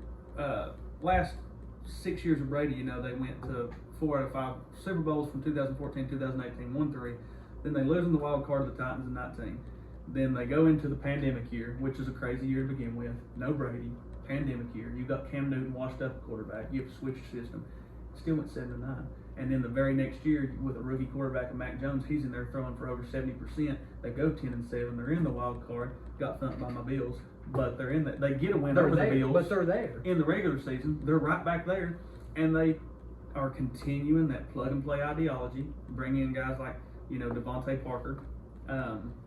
Cole Strange, who was a strange pick. Very strange. I think they had terrible drafts. I thought they had horrible drafts. Terrible but draft. again, what happens if a guy like Thornton from Baylor, who's a speed demon, becomes hits? Tyreek Hill was he drafted or was it a 6th round guy? His 5th or 6th round pick, West Alabama from Oregon, out of Oregon State. You just like I said earlier, speed kills, and when you get a guy that can run like Thornton, who knows what's going to happen with him? He could be a John Ross. He could be a Tyreek Hill. I don't. So I'm going to say this, and this could be a hot take. I don't think that Bill has passed his prime, and I don't think the game has passed him up. But I think he is stuck in his ways and refuses to change. If that makes sense, because the game's not passing up. He's one of the smartest coaches to ever step on a sideline of a football field. Yeah. But I think he's so stuck in his ways, and what you're saying is the plug and play kind of way. Tom Brady is not there. You cannot just plug and play. But guys, this was a question I was wanting to ask you. If it's the system, though, Brady proved he wasn't a system quarterback. Belichick kind of proved last year that you can still win with the system when he put Mac Jones. I don't think. I think that's their ceiling. Is Mac Jones? I think 10-7. System. I think 10-7 is their ceiling. But is Mac Jones the system? Is he never going to be a Tom Brady? Sure. Is he the New England system? I think Bill Belichick's the system. I think he can make any passing quarterback that. But what I mean by that is, I think Belichick. I think Belichick is so smart, and his quarterbacks are an extension of him. That's what good quarterbacks are. They're an extension of their coach. If you're a good coach, I think that whoever is under center for quarterback for the Patriots is going to do what Mac Jones did. If they're a passing quarterback. Like you said, Cam Newton, he changed his entire scheme. That's not what Bill wants to do. Bill wants to dink and duck you, run screens, hand the ball off to the running backs. It's crazy how sometimes you can see him throw the ball 15 times a game, run the ball 30 times, and the next week he's thrown it 40 times. That's why he's a genius. And he's doing that game to game. He's changing his game plan, making little tweaks, every week to who he's playing. He's not living. And that's why I'm saying that the game's by no means passed him up. But I think he's so stuck in his ways of plug and play, that they never playing big name players. That's what I was getting at. They never make the splash to go get a big time difference maker. And I think for Mac Jones to take the step, because I think 10-7 is their ceiling with Mac Jones at quarterback going forward. unless he just takes a huge step, and I don't see that because he's not overly mobile, and that's today's game. You do have to be able to run it, but you can't be a statue anymore. It's not 2012 or 2010. You know, you can't be Peyton Manning standing back there throwing. You got to be able to move. I think that's their ceiling, 10-7, unless they go get a big-time playmaker offensively, unless they go get a big-time tight end. You know, they're not going to get Kelsey or Kittle, but say they was to go get a Kyle Pitts in a couple of years. Yeah. You know, 3 years when his contract's up, or they go get a big-time receiver in free agency in a year or two. That's the only way I see. As long as Bill Belichick's there, I don't see it happening because it's just time in and time again you see the same things. Plug and play players. I'm not paying you big money. You can walk. And that's the very reason I have the Patriots at 3 right now is because if you look at that defensive backfield, their corners are a rookie and Jalen Mills. Yeah. Who in the AFC are they stopping from scoring? Not a soul. You know, they don't have an elite. I know Matt Judon had a very good year. They don't have a top-tier edge rusher. Their defensive backfield got significantly worse. Their defense is suspect in general. In general. I mean, in general, just suspect. And I have a friend who's a big Patriots fan, and he's a big football fan. And I texted him earlier, and I was asking him about if you could sum up the change in the Patriots post Brady, what would it be? And one of the comments he kind of made especially about the defense, was the miscommunications between the defensive coordinator, who's supposed to be your main guy, and Belichick's son, who's actually calling the plays. Calling the plays, yeah. So that's another big hit toward the defenses. I think there's a lot of miscommunication. Yeah, I mean, if you're miscommunicating, obviously things are not going to go well. So let me ask you this, moving on to the next subject, you know, And talking the about next sport. in the next sport, Yeah. talking about Bill, I'll let you start this. You know, I don't think anything's passed Bill up, but you know, moving to the NBA, you're a big Spurs guy, big Spurs fan. Do you think the NBA game has necessarily passed up Popovich with everything that has happened in the last 6 years with him? Because looking at the last 6 years with him, Timmy retires. Yep. You lose Tony Parker to Charlotte. Yep. All right, you lose Kawhi Leonard to Toronto. Yeah, I have that. All right, Manu retires. Yep. LaMarcus Aldridge is cut. Yeah. Traded DeMar DeRozan. Traded Lose DeMar Derek DeRozan, White. and then you lose Derek White. And then you just traded And DeJounte then, Murray. as of 2 days ago, DeJounte Murray is now a Hawk. Yeah. Yeah. So that's a lot to unpack in 6 years. Yeah. With the Spurs franchise, and when now you know I'm a couple years older than you, so throughout our lifetime, the Spurs have won 50 games every single year. Well, I got the stat right here for you. Since 2016-2017, the Spurs have lost in the first round in 17-18 and 18-19. They missed the playoffs entirely in 19-20, 20-21, and 21-22. Before the 2019-2020 season, they had been, for 22 years straight, didn't have a losing season. 22 years straight. So at that time, I was 24 years old, so the whole memory of my life, the Spurs were winning. Have never. And 18 of those 22 years were 50-plus win seasons. Like you said, do I think the game, like actual sport of basketball, has gotten by Pop? Probably not. But has the way the league is turning gotten by Pop? Absolutely. It's like we was talking about last night. The Brooklyn Nets had Kevin Durant, James Harden, Kyrie Irving, and didn't make it out of the first round. We don't have a star, let alone a superstar. On paper right now, I would say the Spurs might be the worst roster in the NBA. I mean, I couldn't argue that.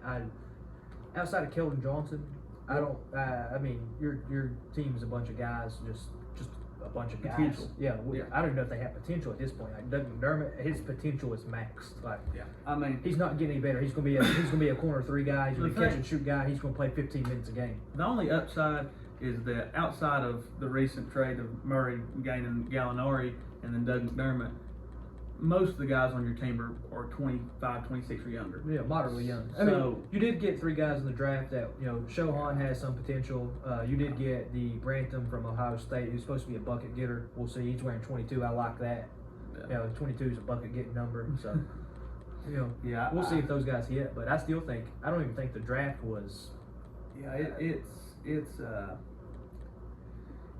I mean, it's been really interesting to me over the years, just even when we were losing guys like LA, like Timmy, the lack of trying to, you can't really replace a guy like Tim Duncan, You know, you might be able to That's place a guy. all-time great. Yeah, You don't replace that's all-time That's a top great. 10 player of all Yeah. time. But you're not even drafting guys, and there's a reason I'm sitting here today and not scouting players in the NBA, but there's a reason. Excuse me. You got to at least get players in the position. If you're going to stay in the system, get to fit the role. system. Yeah. Yeah. I don't know. I think he's. We I went think- guard heavy after Timmy. That's what I was about to say. I think Pop is still trying to play like he has LaMarcus Aldridge, Tim Duncan, without that kind of big man, and that's not today's NBA. Now maybe it's coming back. You see, like with some moves like what happened in Minnesota, we go Bear and Towns. Yeah. You know, but for the last few years, it's been a guard league. Let's just be honest. Big men have been almost non-existent, and that's why I can see why Pop is going. Stretchers out scoring. I see why Pop is going guard heavy. I feel like Pop is getting to the end of his road.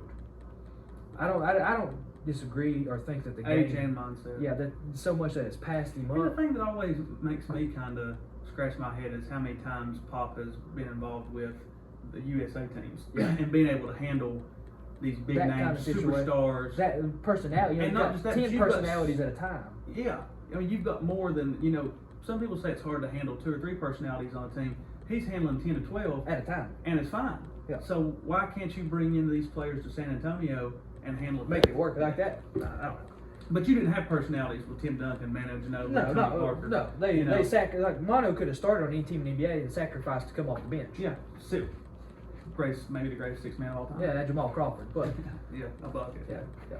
So, going on to the Spurs, let's just go to the NBA offseason in I general. will talk about the Murray trade to begin with. Yeah, so we'll just start with the Murray trade to deal with. I think you got. I don't know when the 3 first-round picks are. I don't. If you've seen. I did not see when the picks were. I actually looked today, but I don't know the thought process. So I seen what Murray said. Did you see that?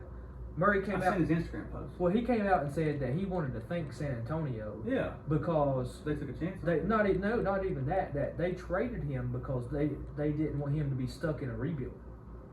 I did not see So, that. yeah, he came out and said that today on ESPN. So I respect that from the Spurs organization because Well, you got a guy that's all-star caliber player and said I'm just hearing that, but if that is the case, I also he came out and said that. Murray came out and said that But I himself. hate it as a Spurs Yeah, fan but because he's the only thing that even had us in a playing game. That's the only reason you were even remotely close to the that's play. it. But he's traded for Danilo Gallinari and 3 picks. And don't even know when the 3 And picks yeah, are. and granted, I don't know when the picks are, I don't know whose picks they are either. but I don't okay. know if they're Hawks picks or if they're somebody other else. teams' picks that the Hawks have required before. And So if let they're me- Hawks picks, they're likely going to be Late. on the late, Like, closer so to those the picks second round. And they're are meaningless. if you're not getting lottery picks, Now, granted, you will hit on a guy in the 20s every now and then, Yeah, but that's for sure. you're looking for a lotto pick. Let's be in honest. the NBA, it's so much different. You take the NFL where you're getting You're 32, hitting in the 2nd and 3rd and 4th round, but Maybe you only even got higher. 2 rounds of the NBA draft, so it's Yeah. different. And in the NFL also, you've got your 7 rounds, but you've also got compensatory picks and all that. compensatory Yeah. picks. Excuse me.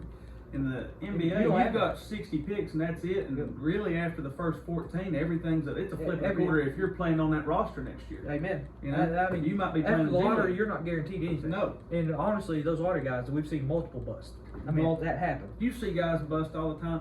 For whatever the reason is, it seems like a lot of times whoever's getting picked 2 is hitting better than 1. It's just maybe the pressure. Who knows? You know?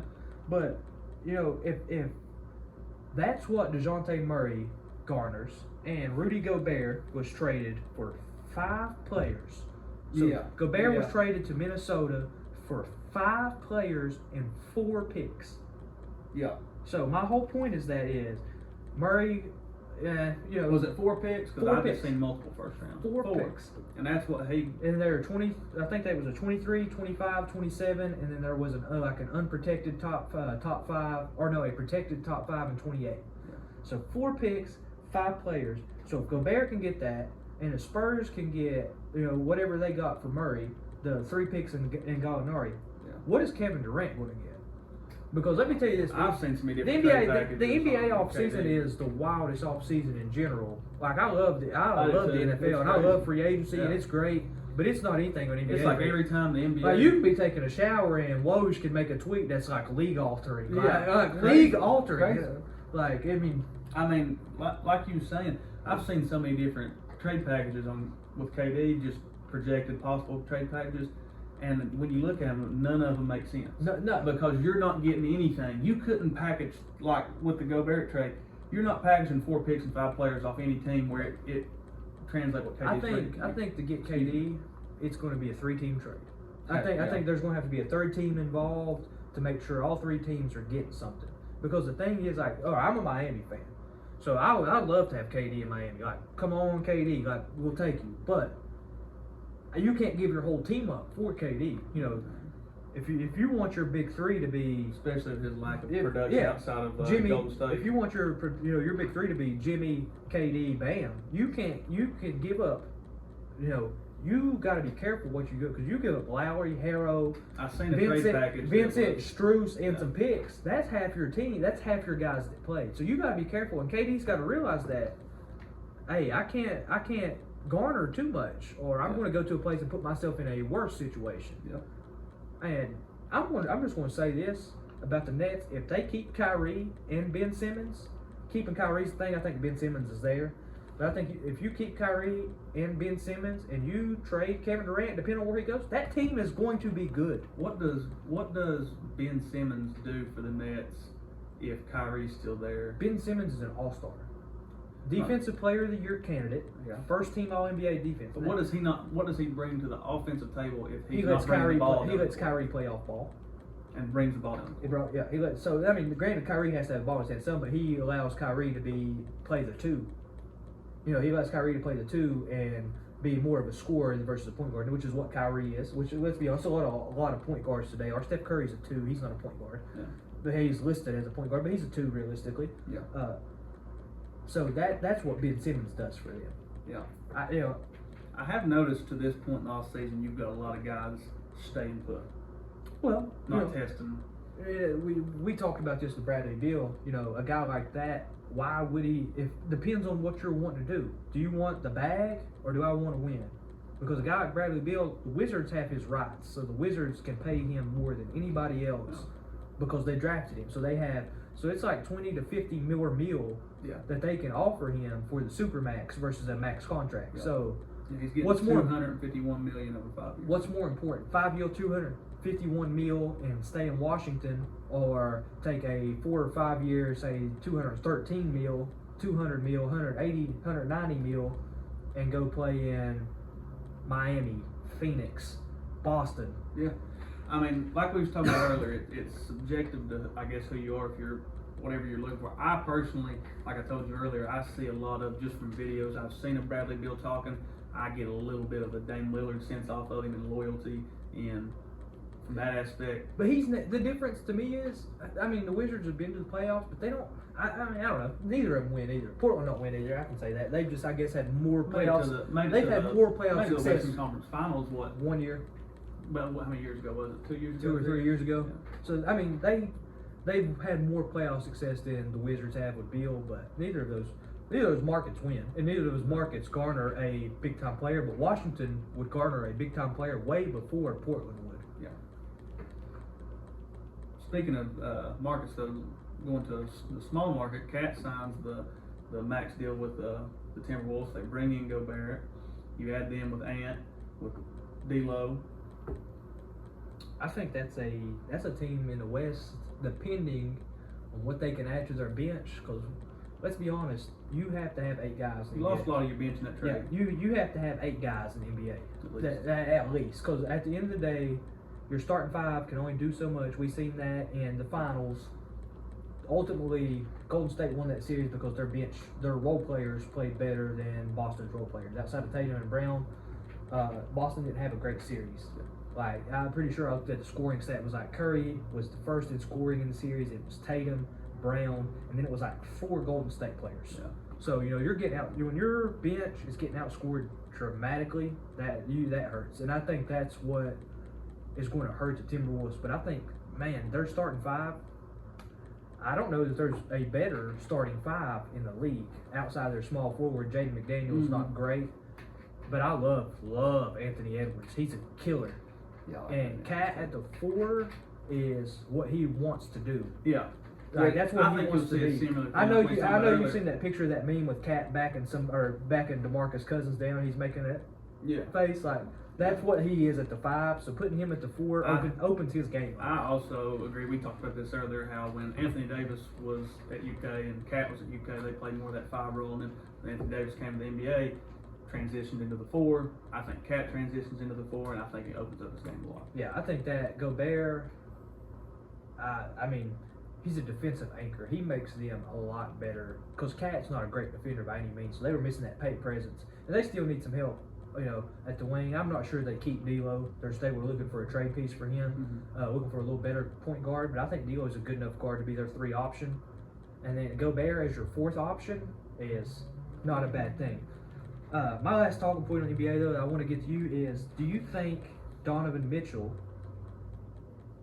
stays in Utah? And then I want to ask you if you have a draft winner.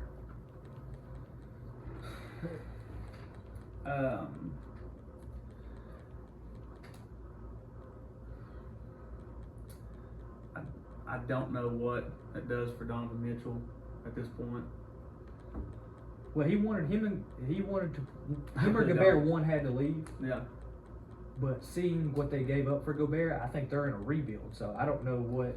I mean, you've seen the Jazz at the top of the West for years and not be able to get over the hump. Now you lose Gobert and you're just taking steps back. So I don't know.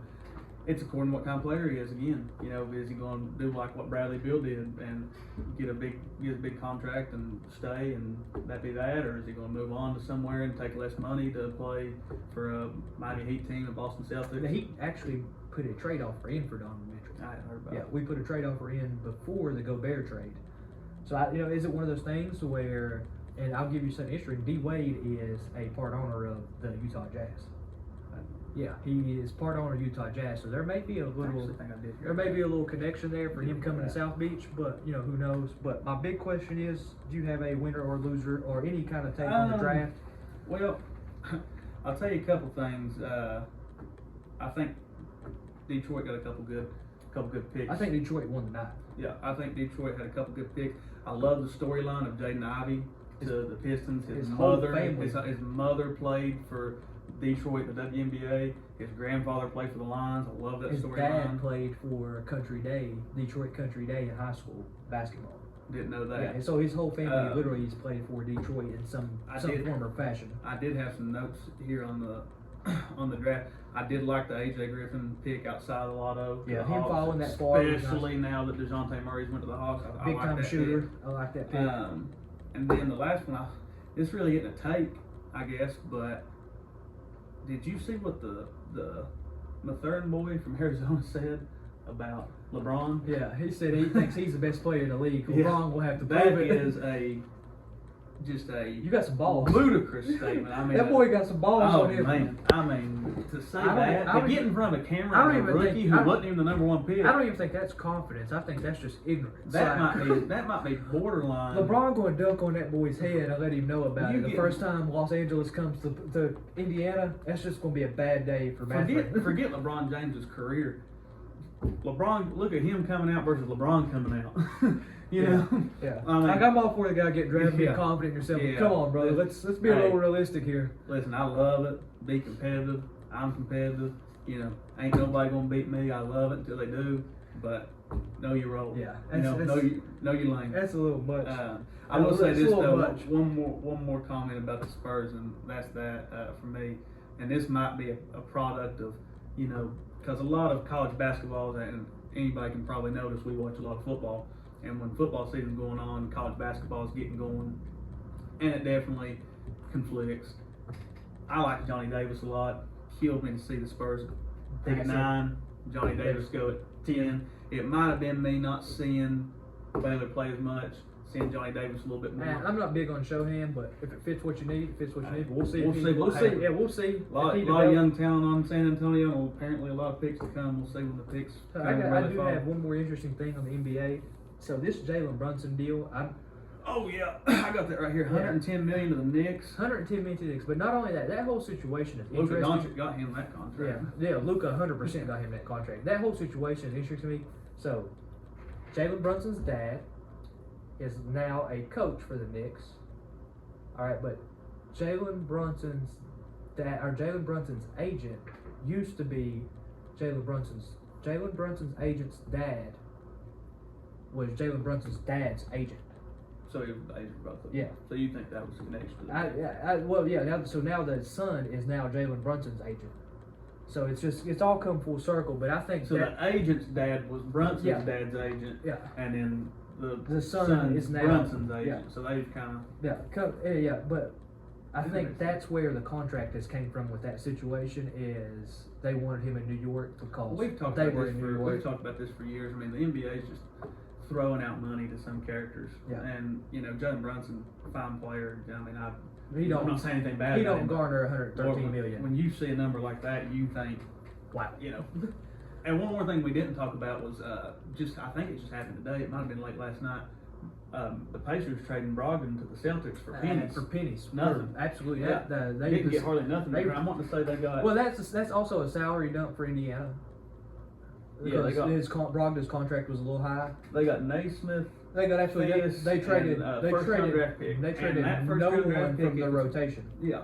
If that's Boston's first round draft It's pick, in it's going to be 28, 29, basically 30. basically a second round pick. Yeah, wasted 29, 30. That's where it's going to be. I thought Brogdon got the raw end of the deal, even back to the Bucks, because you go back to his. Brogdon's been solid. Was it his rookie He season? won Brogdon won Rookie of the Year. Yeah, I mean, Yeah, Brogdon's been solid since Virginia. imagine him staying with the Bucks with. Yeah, with That team. Giannis and Middleton and Yeah. yeah. I mean, yeah. So But, now yeah. going to the Celtics with that Tatum and Brown. Woo. and a loaded defensive Loaded. roster. And he's I a mean, defensive- all and he's a kinds of- defensive yeah, guy. Yeah, and you put him in there with Smart. Yeah, Robert Williams. Yeah, so all that does is put Tatum at 4 now. What's that?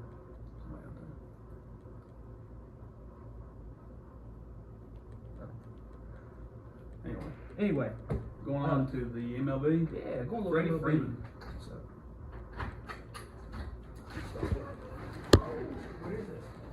Stop, though.